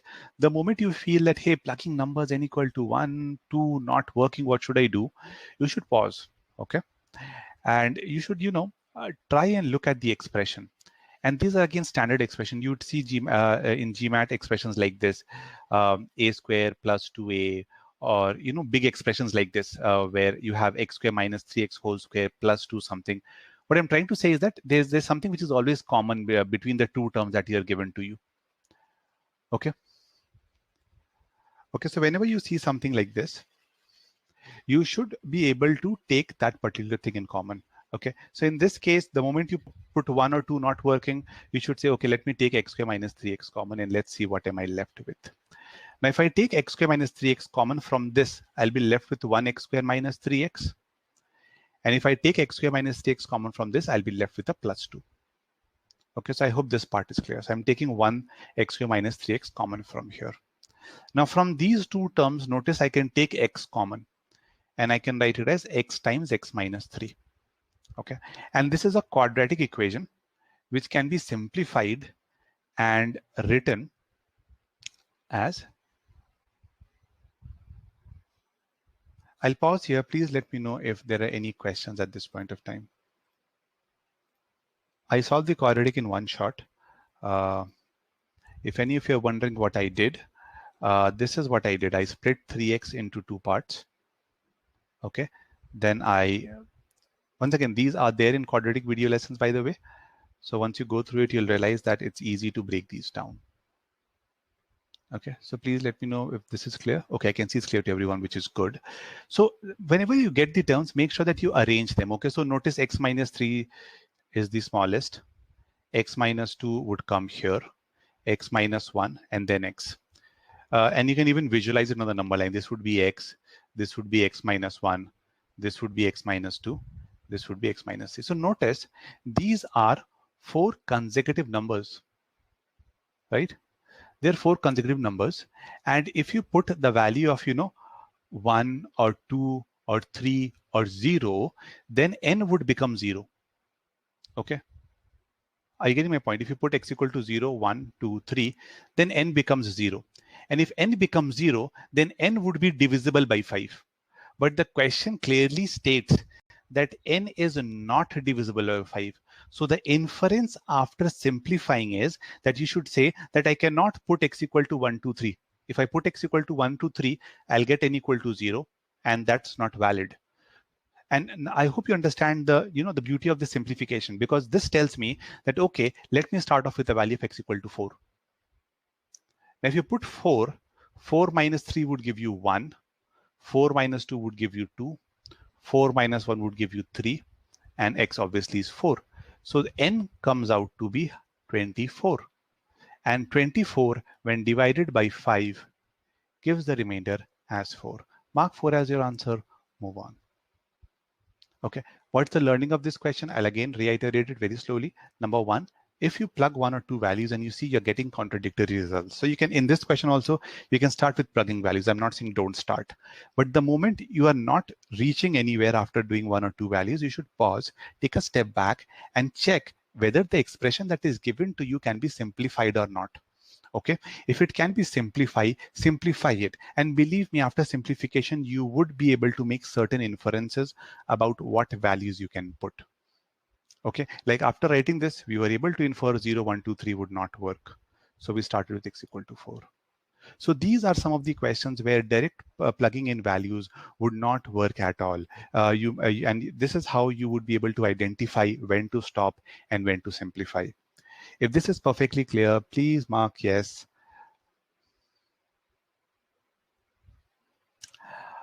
Yes. Of x would be 9. Yes, because if you put 5, then again you can understand, right? Then you would end up getting a number which is divisible.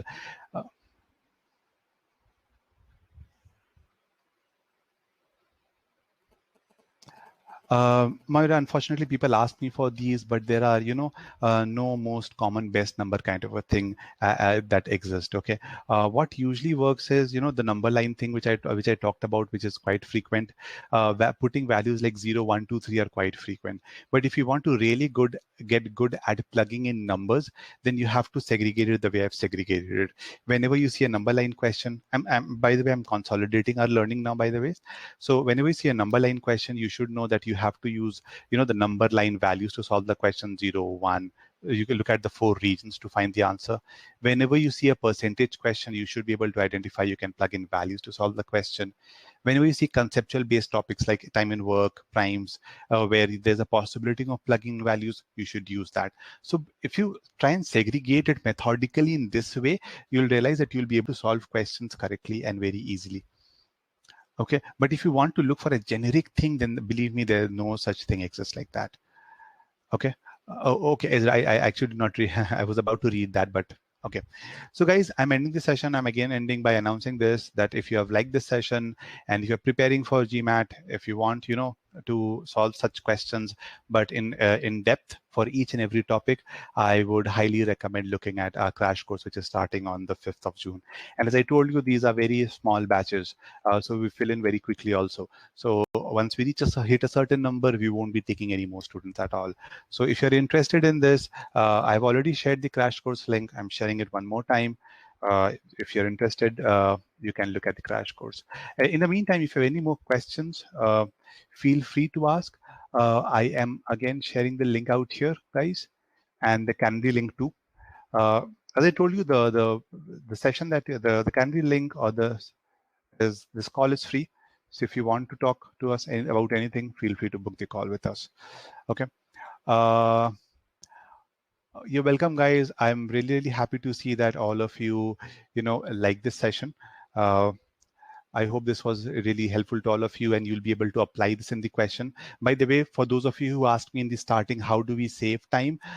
You can save time by applying these methodologies. You have to get good at it, by the way. Frankly speaking, it might take some time. Just to be very frank, because these would be still new to you. In the initial days, you might end up taking 3 to 4 minutes also while applying it. But if you consistently, learn to identify and keep on applying these concepts again and again and again, it would become second to nature. And that is when you'll start saving time. Okay. So that's it from my end, guys. If you have any questions, feel free to ask. Anisha, to answer your question, this will get uploaded on by tomorrow end of day. Okay.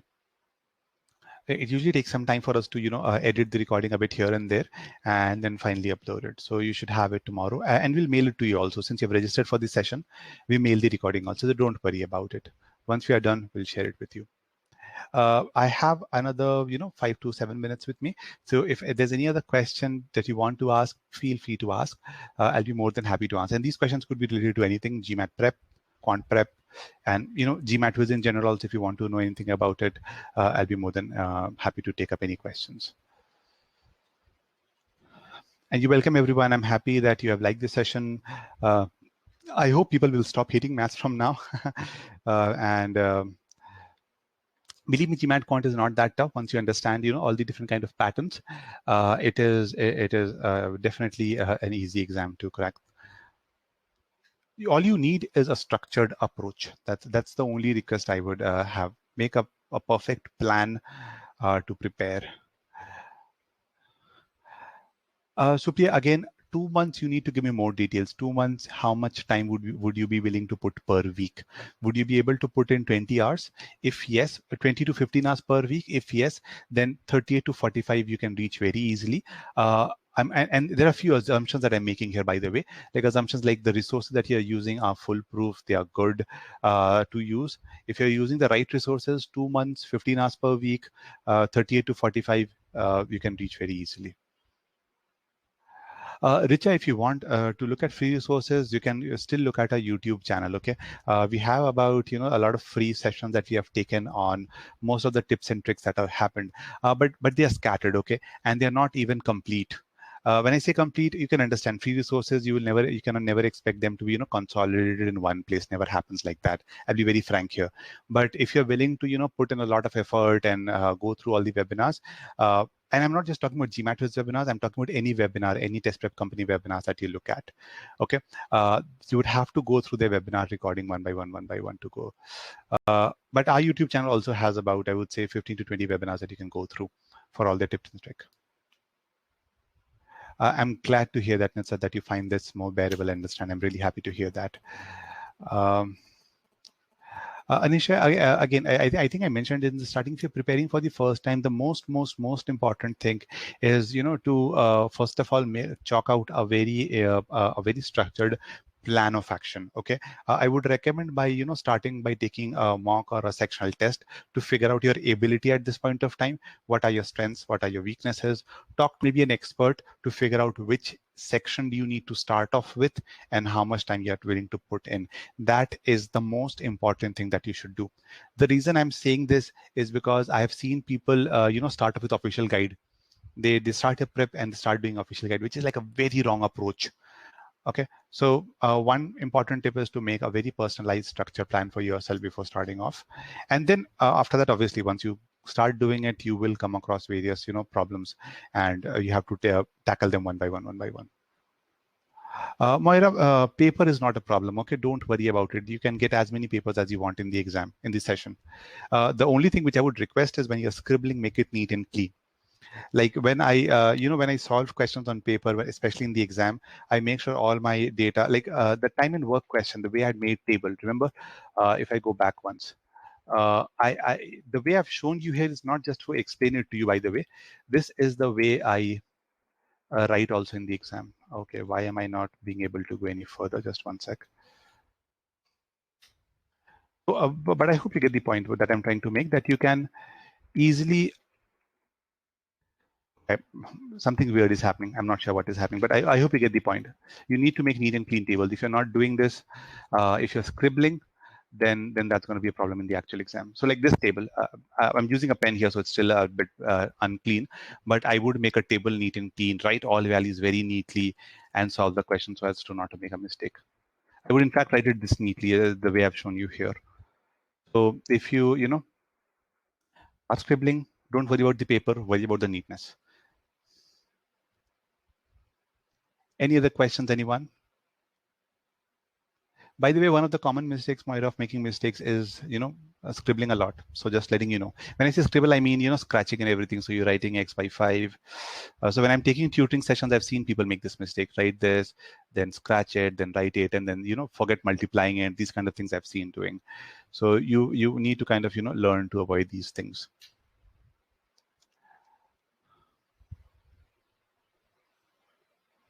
Yes, exactly. You need to do what I'm doing in the, on the screen. So, for example, if I make a mistake, if I'm setting an equation and I end up making some mistake, I usually don't scratch unless and until I'm writing it really big. I usually cancel it out and then, write it fresh, because I have, in my personal experience, made mistakes like these myself.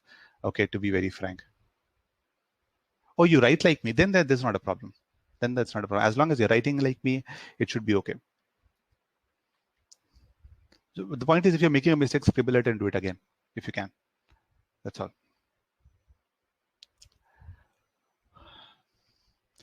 Okay, guys, I am ending the session now. Once again, if you have any questions, I am sharing the support email ID. Feel free to write to us for any questions that you may have. I don't think so. There will be limited pages. There should not be any limit to the number of pages. In fact, I asked for a paper and I got it. Yeah, there is a time lag between the paper you ask for and the paper you get. So you have to be careful about that only. That's all. But usually you would not require more than 2 booklets, frankly speaking.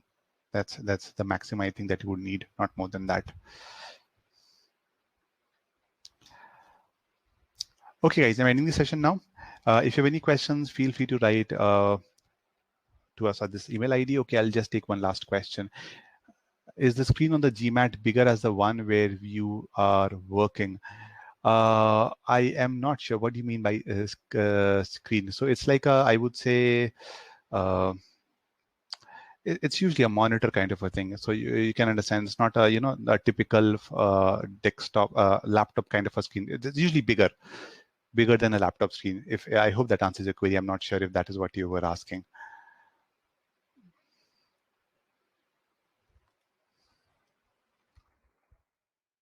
let me know. It's bigger than 14-inch. That's for sure. So you'll be able to see everything clearly.